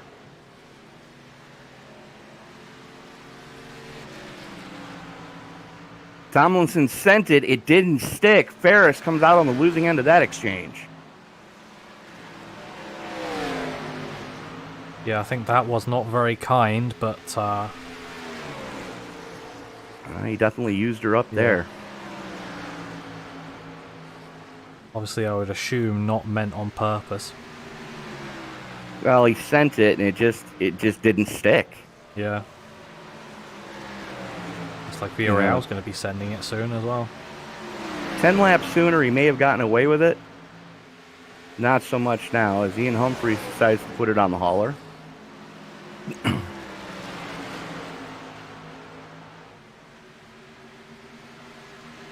Yeah, Villarreal making his way back up, but he's got a 5.8 Oh, here we go. Are we going to see gap. a receipt? Ferris looking at the inside of Tomlinson. He just lets her have it, realizing what he did earlier. Ferris back up onto the podium. Yeah, I want to get that pass done the fair way. Well, she got back to him, and he gave it to her. Yeah. You know, that's a gentleman driver right there, folks. And there's a lot of young drivers in the iRacing servers that could learn something from Casey Tomlinson. Well, we You know, do see there's beating and there's bagging, and then there's using somebody up. And Mm. Tomlinson realized that he used up Ferris going through 3 and 4, and once she got back to him, he just, go ahead. I'll fight you for it again later.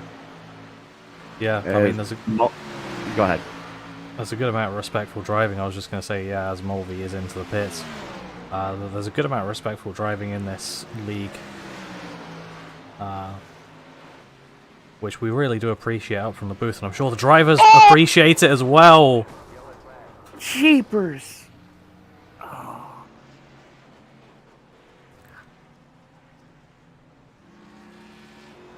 Well then. Oops.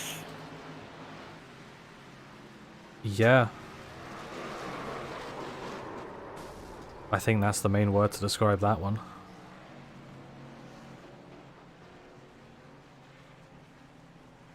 That's your physics lesson for tonight, folks. Two solid objects cannot occupy the same place in the space-time continuum at the exact same moment, or else you have something like that happen. Hmm.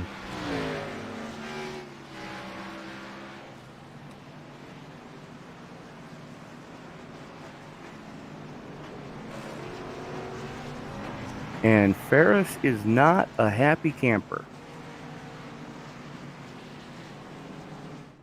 No, but I wouldn't say it's entirely Tomlinson's fault.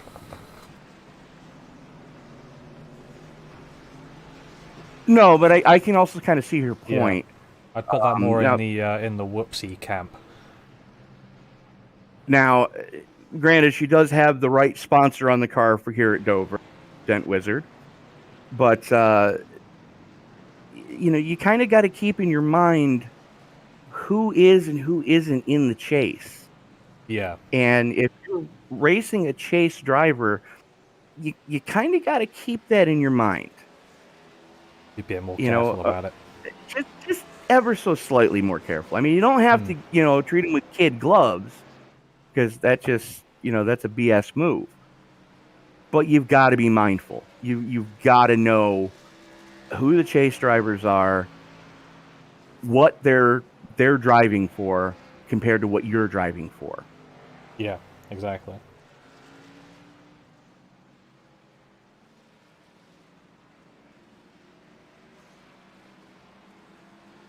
As Ferris's car is starting to look more and more like a pavement modified as we go. Now, she's got to be careful, because that's very similar damage to what bit Marcus Hagman. And we have more laps left in this race than it took for Hagman's motor to blow. Speaking of Hagman, he's out on track and, well, back into the pits again.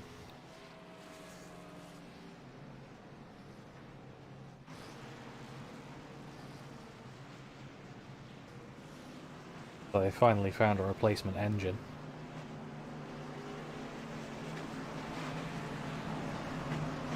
Well, I mean, a good team can have an engine and transmission changed in about 40 minutes.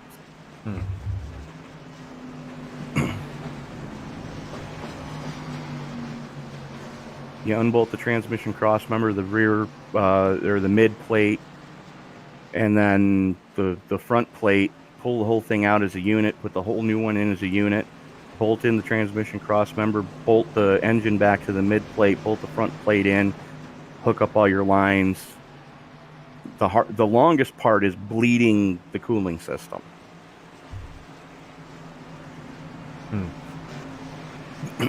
To make sure that there's no air pockets so you don't get a vapor lock. And then once that's all done, you hope it works and send it back out.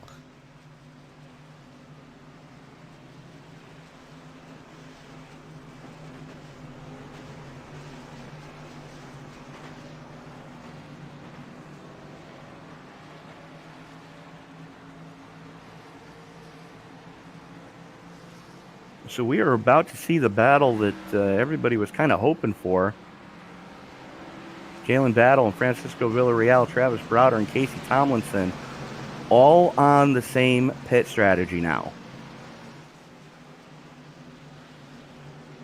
Yep. As we are going to get, we're going to get the restart with about 35 to go. Top 5 all on the same strategy, but obviously Ferris with no front bumper's got to be very careful about her oil temps. Absolutely. We saw Marcus Hagman have similar damage on his car earlier in the race, and he didn't last 35 laps before that thing hand grenaded. Here we go. Pace car is in. Battle going to have the button as they work off of turn number 4 into the Red Cat restart zone. Green flag in the air, and we are back underway. Drag race going into turn number 1 between Villarreal and Battle.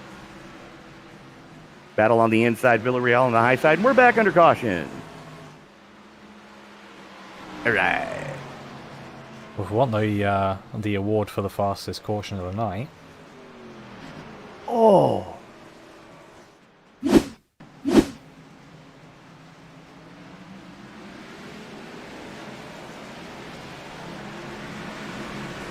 Oh.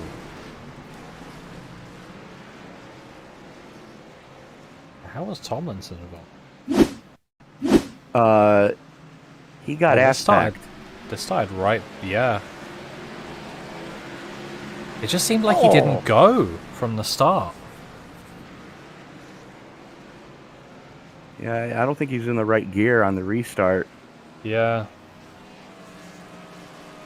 Stacked up everybody behind him. The 43 gave him a bump and just turned him. Mike Iskandar absolutely nowhere to go. Or, sorry, who's in the 40? Joey Manis absolutely nowhere to go. Jeepers.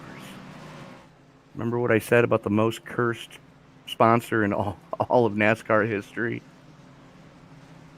Yeah, well, once again, not wrong.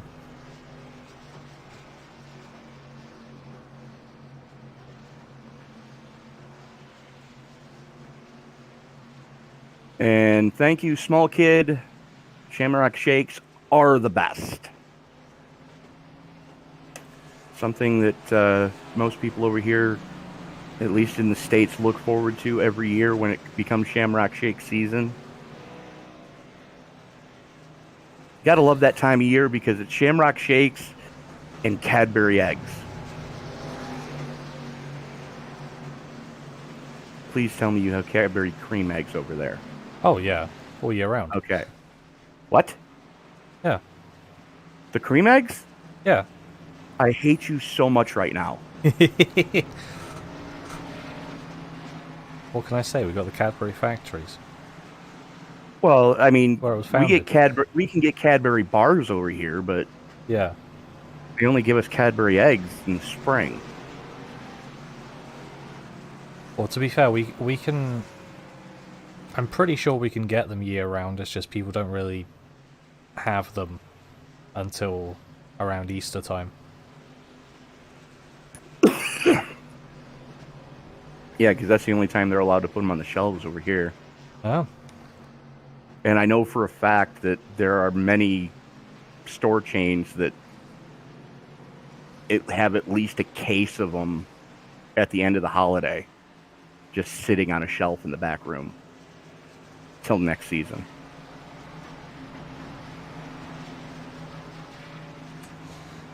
That doesn't sound like the most appetizing thing in the world.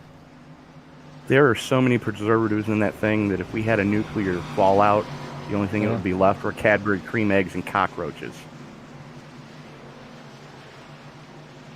Don't forget the honey. That never goes off. Oh, yes, it does. Well, it's never supposed to anyway. Fresh honey does.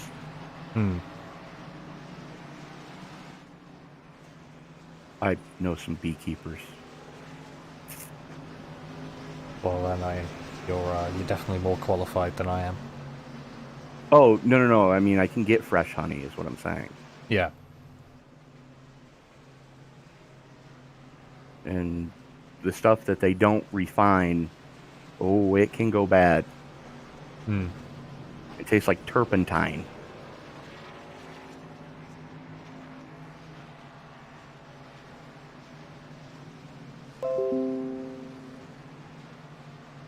Going to get a restart with 30 to go, and looks like we're going single file again.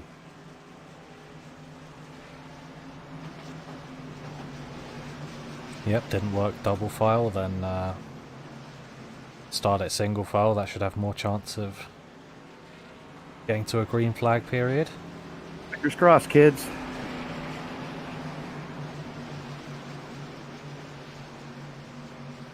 The good news is everybody should be able to make it from here on fuel. Yeah. Bad news is I don't think we're done seeing that dreaded yellow flag. Well, I hope you're wrong. Well is a deep subject for shallow minds.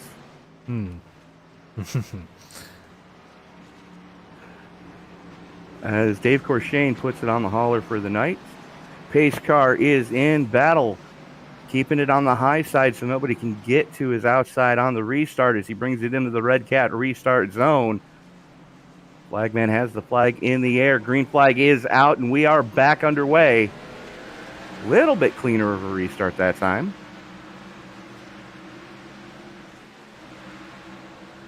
Austin Cook still didn't get a good restart though. I was going to say, Austin Cook almost gets into the back of them, but dives it to the inside, keeps it behind him just till he gets to the start-finish line. Austin Cook on a charge right now.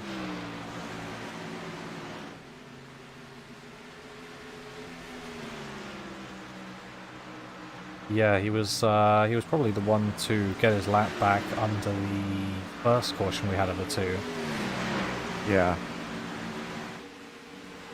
Using it to his full advantage in 4th place. Oh, what happened to Iskandar? I don't know, but he's on the apron. Looks like he blasted the wall coming off a 2.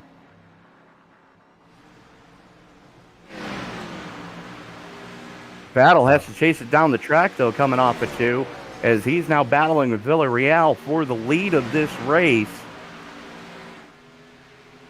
You're going to be 27 to go at the stripe.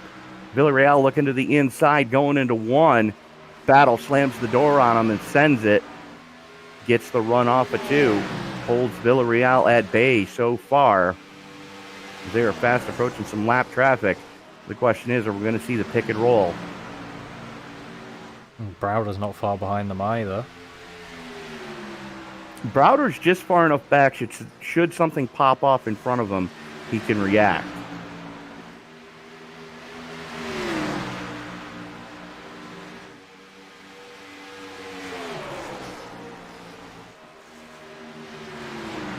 As John Hopley adds to the retirements from this race.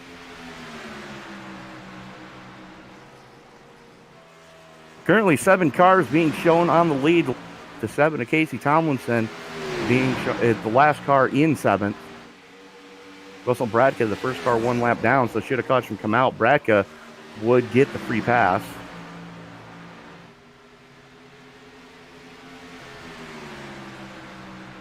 .24 to go. Battle, Villarreal, Browder. Then you've got a monster gap back to the 33 of Austin Cook. Yeah, I feel like these guys have pace matched by no other today, and just showing it in the final stages of the race, making their gap. And should we stay green to the end and nothing go wrong with these three, then this will probably be your top 3. Well, they're showing why they were 1, 2, and 3 in the regular season point standings.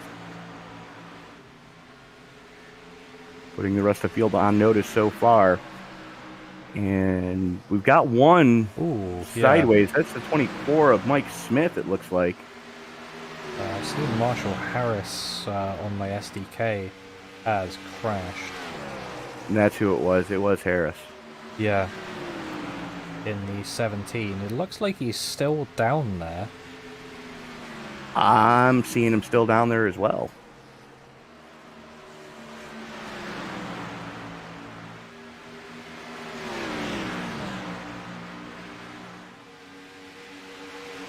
Same thing we've seen all night. Bounce off the outside wall, eat the safer barrier, and then eat the pit road wall.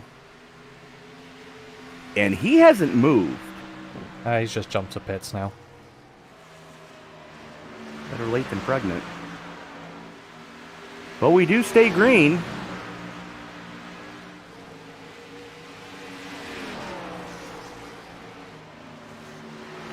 Galen Battle with a little bit of breathing room now, as we are going to be 19 to go at the stripe.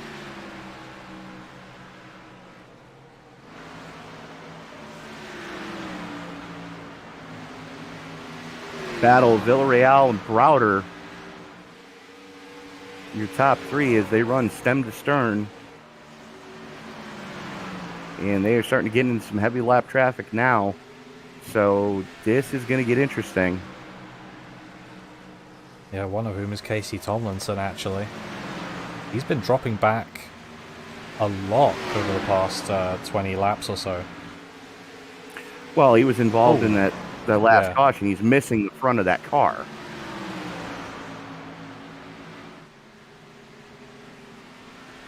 Ooh, Villarreal has a moment coming off of 4 as he's trying to work to the inside of Tomlinson.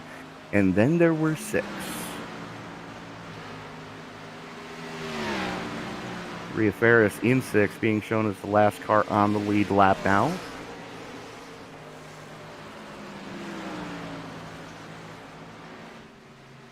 Be interesting to see whether Battle can get to her before the end of the race, actually.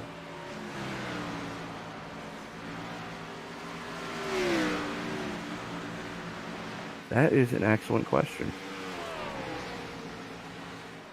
As we are going to be 15 to go at the stripe.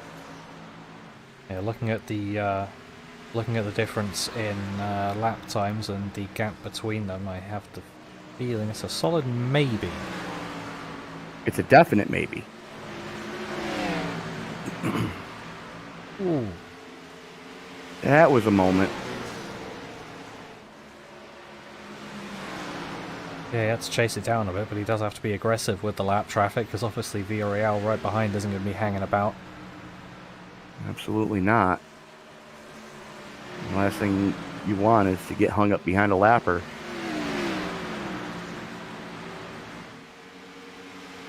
Take the lane and hold it. Yep. Send it every opportunity, as we're going to come across for 13 to go now. I mean, if you're a lap car, just pick a lane and hold it. Yeah. You know, if you're already on the low side, stay there. If you're on the high side, stay there. If you're on the apron, pit. If you're in the wall, hold escape. And hold the brake, too. Yeah. Battle now's got a 1.1 second lead. I think Villarreal probably got a a bit caught up in some lap traffic. As did Travis Browder.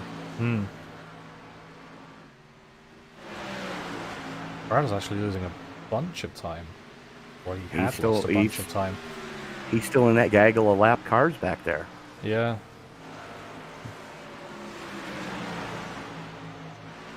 We are going to be 10 to go at the stripe. And Villarreal and Battle running almost identical lap times the last 3 laps.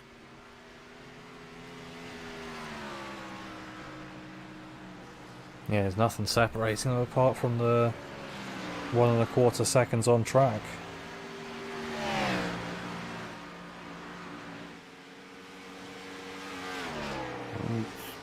Holding pretty strong right now at $1.25. As we are now 9 to go. Sun's starting to set here in Dover, Delaware. Yep, they, as people will probably know, they normally run the weather accurately, but obviously they had to run a fabricated start time here, as the track is in Delaware, so And there's quite no north lights. and east coast, so it's going to be dark and there's no lights, as you said. So Yeah, in-sim time is 4:30 in the afternoon. It's actually 8:05 here on the right coast. And there it is. oh, Hagman.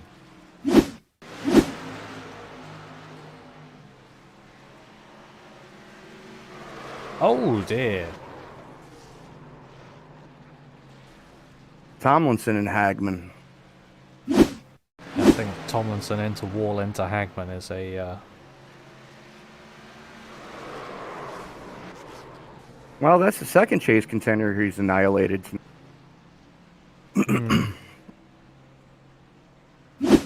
unfortunately so.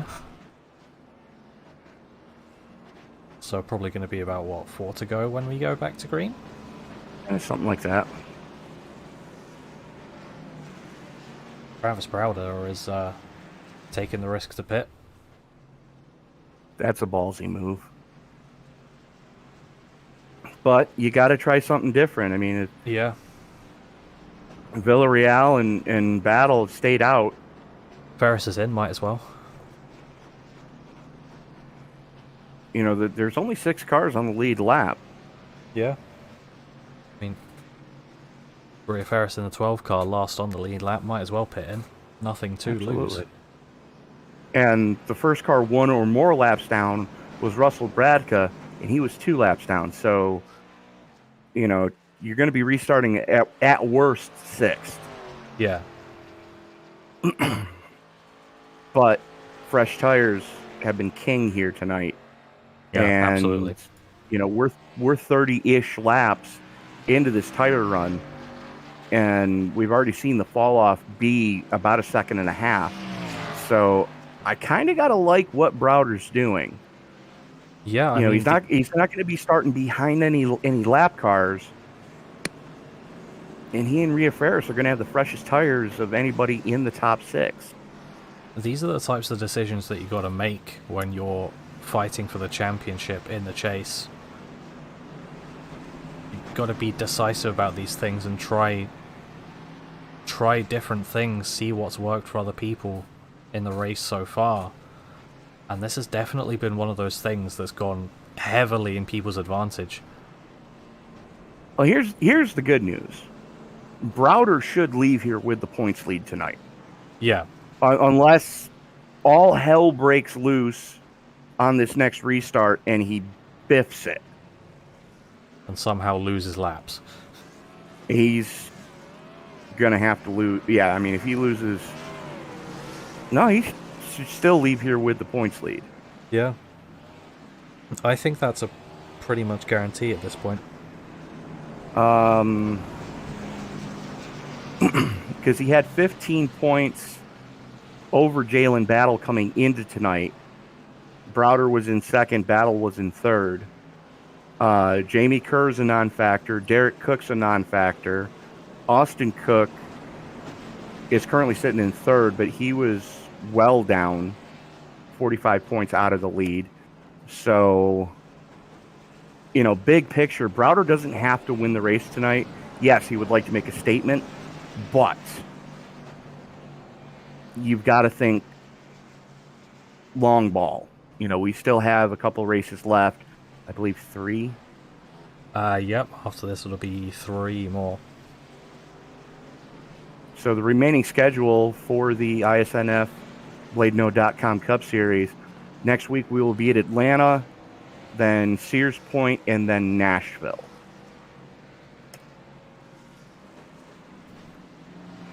Yep, that's we are going to get a natural green-white checker.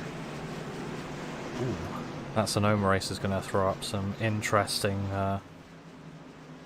things, I think. See who's the king of the road courses.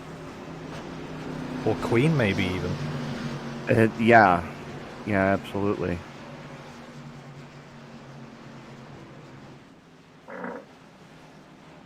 We're going to get a restart with 3 to go. Battle going to have the button. Villarreal right there, Cook right there. Damian Mulvey right there. And then you've got Browder and Ferris on the fresh tires. Keep your eye on the 18, folks, as the pace car is in. Battle has the button as they work their way off of turn number 4 into the Red Cat restart zone. Here we go to rack 'em, stack 'em, and fire it again. Green flag in the air, and we are back underway. Oh. And we're back under caution. Overtime. Not good, not good. Absolutely not good. Was that just getting it on throttle? I don't think Austin Cook hit him when he went round. He was right up the back of him, but I don't think that was the cause. He spun the tires, and up the track she went. Yeah.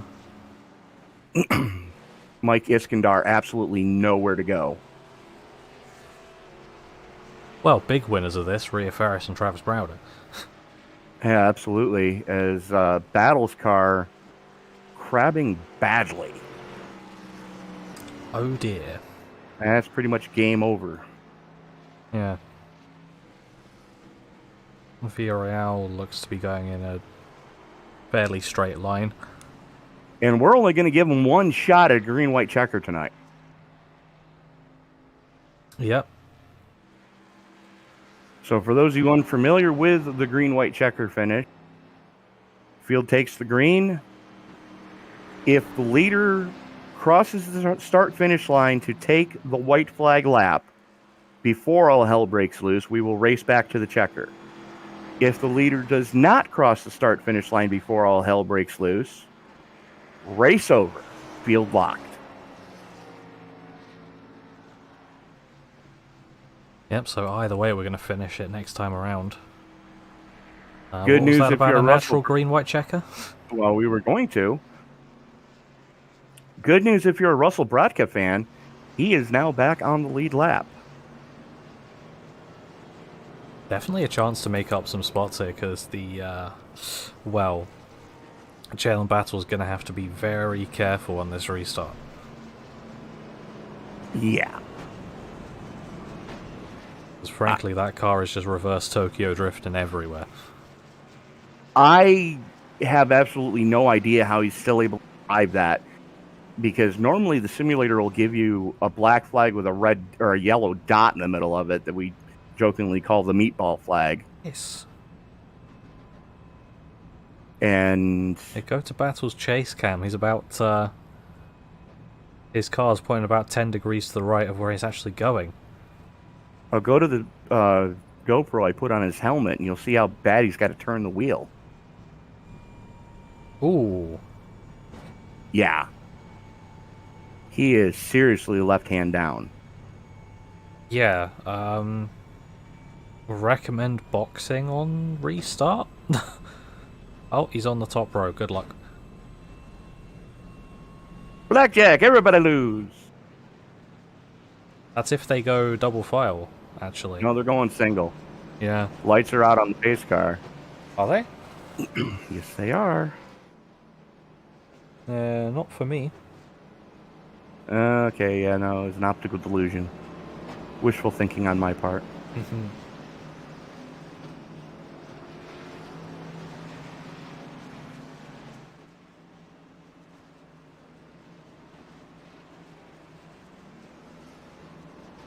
Well, it's definitely been a tumultuous race tonight.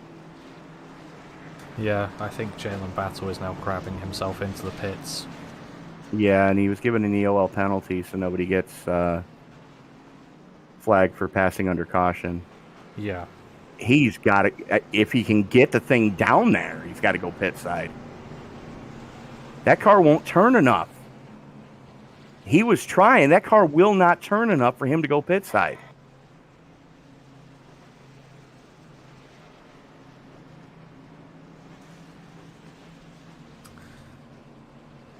Turn right to go left? I don't know. At the moment it's turned left to go straight. Yeah, I know. Lights are out on the pace car now, actually. Good luck. Tape a 20 to his chest, sign him on the plane, and wish him good luck. Yep, and it's going to be a four-way battle for this lead with the single file restart.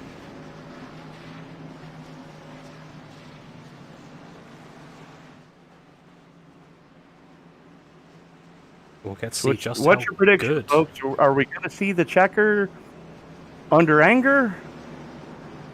Or are we going to finish under yellow? Place your bets. I think we're going to see just how good the tyres of the 18 of Travis Browder are as pace car comes down, waiting for the green. Cook comes off a 4, brings him into the Red Cat restart zone for the final time tonight. Green flag in the air, and we are back underway. Browder all over his back bumper. Here we go.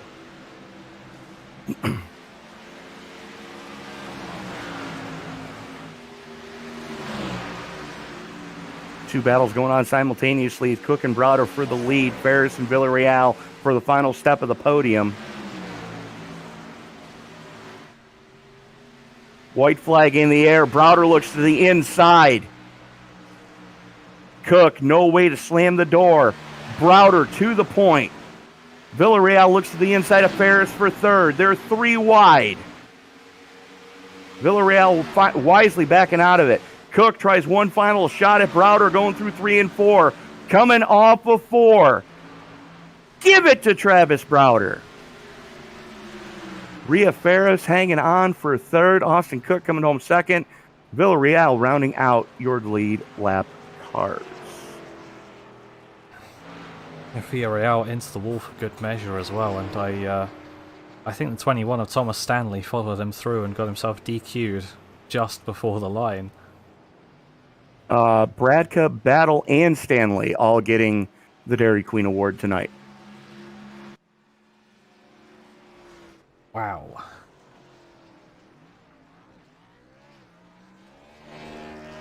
Well, I've got to say, some ending it was to that race. Absolutely.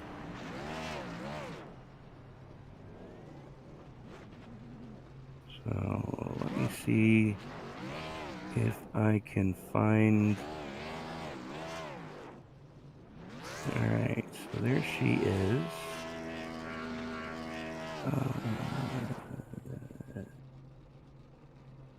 Come on. We wait for our drivers to move up to a little waiting area. Absolutely, as we have the man who stole it tonight on tire strategy. Congratulations, Travis Browder. I believe you just inherited the points lead. Oh man, what a finish! I mean, I don't know how I won this race. Like I didn't have my car was not competitive because I had damage, but I had 1 minute of damage. I got my car fully fixed up, and then we had a long green flag run and one set of tires left, and it worked out at the end. I was being a little bit patient there at the end with Austin, try to get the car to rotate to the center of the corner. I was on his inside, I got the run and cleared him, and I did a really good job. I held on to it. I got a little bit loose off of 2 because I was on cold tires, but I held on to it and held on there at the end on those fresh tires that have paid off. Tires was everything here at Dover. You just barely missed that melee that was going to give us what we were hoping was going to be the final restart of the race until before we went into overtime. But Travis, you kept the car relatively clean all night. Yeah, you've got a little bit of fender damage, but for the most part, you've got one of the cleanest rides out there right now. Oh, absolutely. Car was good. It's just we just didn't have speed with the damage. But hey, it is what it is. We won the race, man. I can't believe I won this race, to be honest with you, because I didn't have a winning car. But hey, it's good. I'm happy that we won. A win's a win. Well, Travis, I'll tell you what my dad used to tell me whenever we'd go golfing when I was younger. I'd rather be lucky than good any day. Absolutely. You just never give up in this sport. You know what I mean? Just never give up. And we stayed in, and we fight it at the end, and we we're in victory lane at Dover. Absolutely. Travis, we move next week to the 1.5 miles that is Hotlanta. Your thoughts going into that race? Actually, I won't be here this weekend because I'm seeing family for Christmas. Yes. Because I'm seeing family for Christmas. Yes. Oh, there goes the points lead. Yeah, family is more important, though. You know what I mean? It's family. Oh, yeah. No, I absolutely understand it because, I'm unfortunately, I don't have a lot of family left, so I like to spend as much time with my family as I can. So I definitely can't fault you, sir. Before we let you go celebrate this victory, be sure to hug your mom, by the way. But my mom passed away last year, so. Oh, dude, I'm sorry. I didn't know. Thank you. It's okay. You're good. I'm sorry, bro. But you're good. Who do you need to thank for tonight's win? You guys in the booth, Rhea for the league, all the admins that put this on, all the fans tuning in, and all the drivers that were here tonight. And thank you M&Ms for a great race today, for my sponsor for the day. Oh man, we're celebrating tonight here at Dover. What a great day! We'll get them next time for a good solid points day. Absolutely, Travis. We'll see you at Sears Point. Thank you.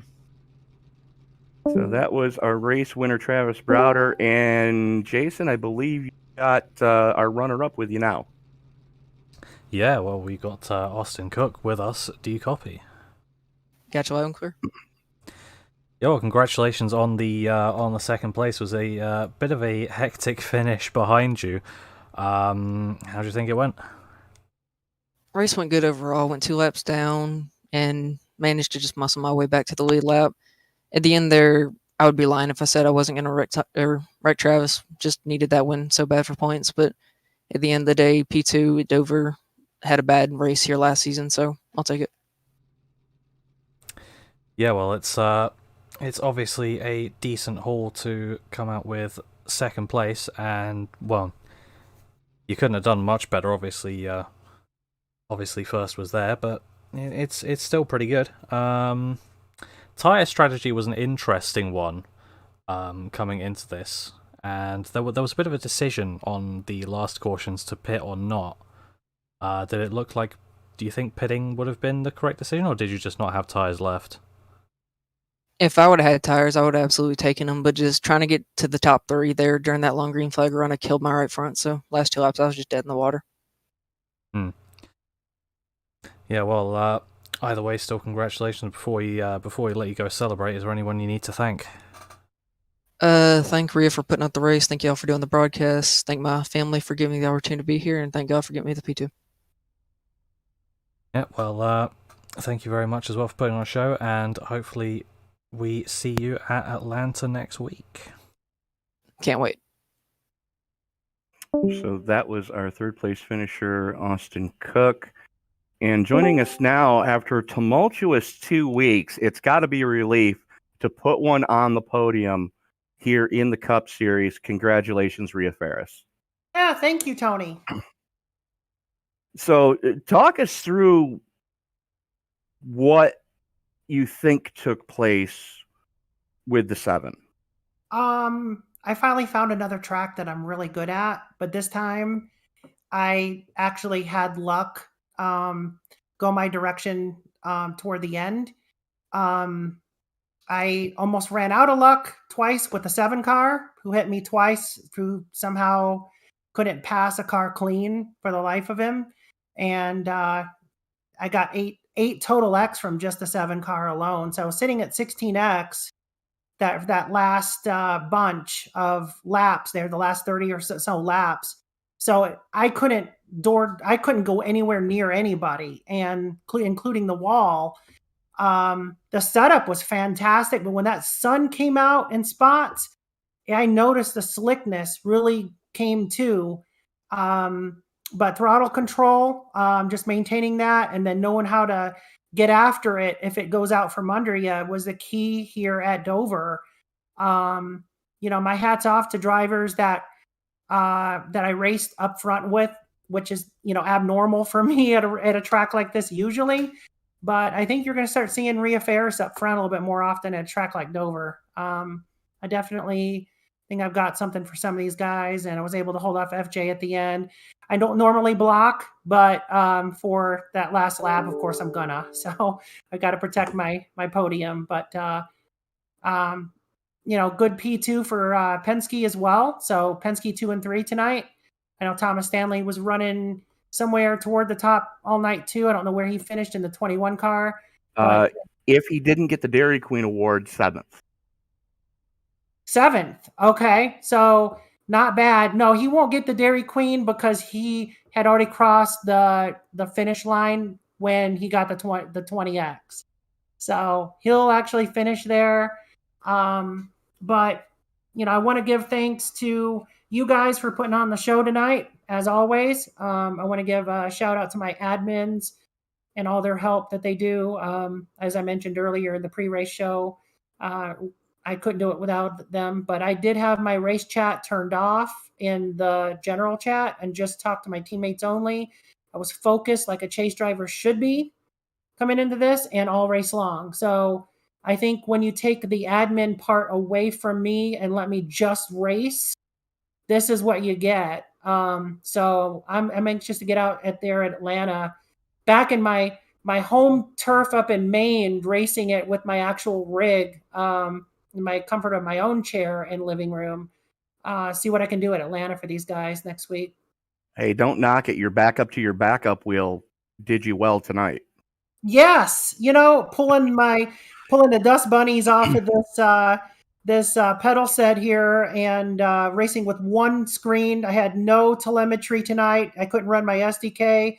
I couldn't run my race labs. I couldn't run anything. It was just literally the one screen. Bare bones stuff here that I traveled with and got a P3. You know what? I'll take it. And good points day for Team Penske overall, and we'll move on to Atlanta. So good win to Travis. He's a good driver out here. He's always got a really upbeat attitude, and we love drivers like that. Really clean to race around, and just fantastic guy overall. So he deserves it. He was fast all night. I know, a couple other guys were fast too, but they were spinning their tires on the restarts, and you have to be patient and you have to make sure you focus. And if you're not starting in the right gear, you'll do it every time. So luckily I was able to kind of see that stuff unfold in front of me. And luckily guys weren't plowing into the back of me and taking me out. So things kind of went my direction there. So, yeah. All right, Rhea, best of luck to you next week at Atlanta, and congratulations on the podium here tonight. Yes, sir. Thank you, guys. Appreciate it. So that was our third place finisher, Rhea Ferris. And Jason, what's your takeaway from Dover? It's your first race here. Your thoughts of the Monster Mile?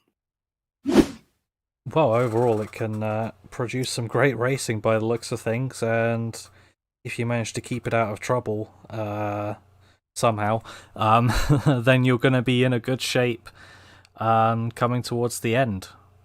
I mean, the caution restarts were always quite interesting. It seems like the inside line always had the advantage there, apart from that one time with Browder on the outside. Yeah, Browder definitely got the better restart that one time, but Villarreal just reeled him right back in the middle of 1 and 2. So, yeah, the low lane does have an advantage sometimes, But, like we saw, you can carry a ton of momentum if you can get that second lane working. Yeah, absolutely. And overall, I think it was a fun race to watch, even with quite a few cautions, a few more than we'd probably want to have. It was still a good watch from my perspective, and hopefully it was from everyone else's as well. Yeah, absolutely. I mean, it was a good night. But let's take a quick look at our finishing order, shall we? Yep, got it up now, and we've got Travis Browder, of course, in victory lane. He took the win over Austin Cook in second, and Rhea Ferris in third. Just behind her is Francisco Villarreal in fourth, who happened to be the last car on the lead lap as it shows. Bratka in fifth, and Jalen Battle in sixth, coming home with a crabbing car. Thomas Stanley in seventh, with Skylar Carnes coming back to eighth place, actually, after being involved in the first two wrecks. So that is a very good recovery. Yeah, that was a great really recovery. Good silent recovery as well, because we didn't really see any of it. He was fast all night. He just didn't have the chips fall his way. Yeah, but that's how it goes sometimes, but got eighth place out of it anyway. And Damian Morvey in ninth, Casey Tomlinson finishing out in 10th. Mike Iskandar having a night he'd just soon forget, coming home in 11th. JB Banner in 12th. Joey Manis in 13th. John Hopley, 14th. 15th goes to Dave Corshane. Mike Smith in 16th. 17th going to Marcus Hagman. Definitely a night he would just as soon forget. Derek Cook in 18th. Ian Humphreys in his debut, coming home in 19th. John Nettis Jr. rounding out your top 20. Yeah, and then we got Zach Phillips 21st, Bob Wyckoff 22nd, Jamie Kerr in 23rd. Isaac Wilson is in 24th, with Landon Mills in 25th, Emily Urias in 26th, and Brian Treadwell 27th. Johnny Castle was in 28th, and 29th, Marshall Harris, and 30th, Kyle Terrio. Braden Black and Hermie Sadler rounding out the drivers who actually did take the green. Chad Walker immediately went pit side as soon as that first caution came out, was not able to return to the track in 33rd. Cody Dempster did not start. So that is pretty much going to do it for us here tonight.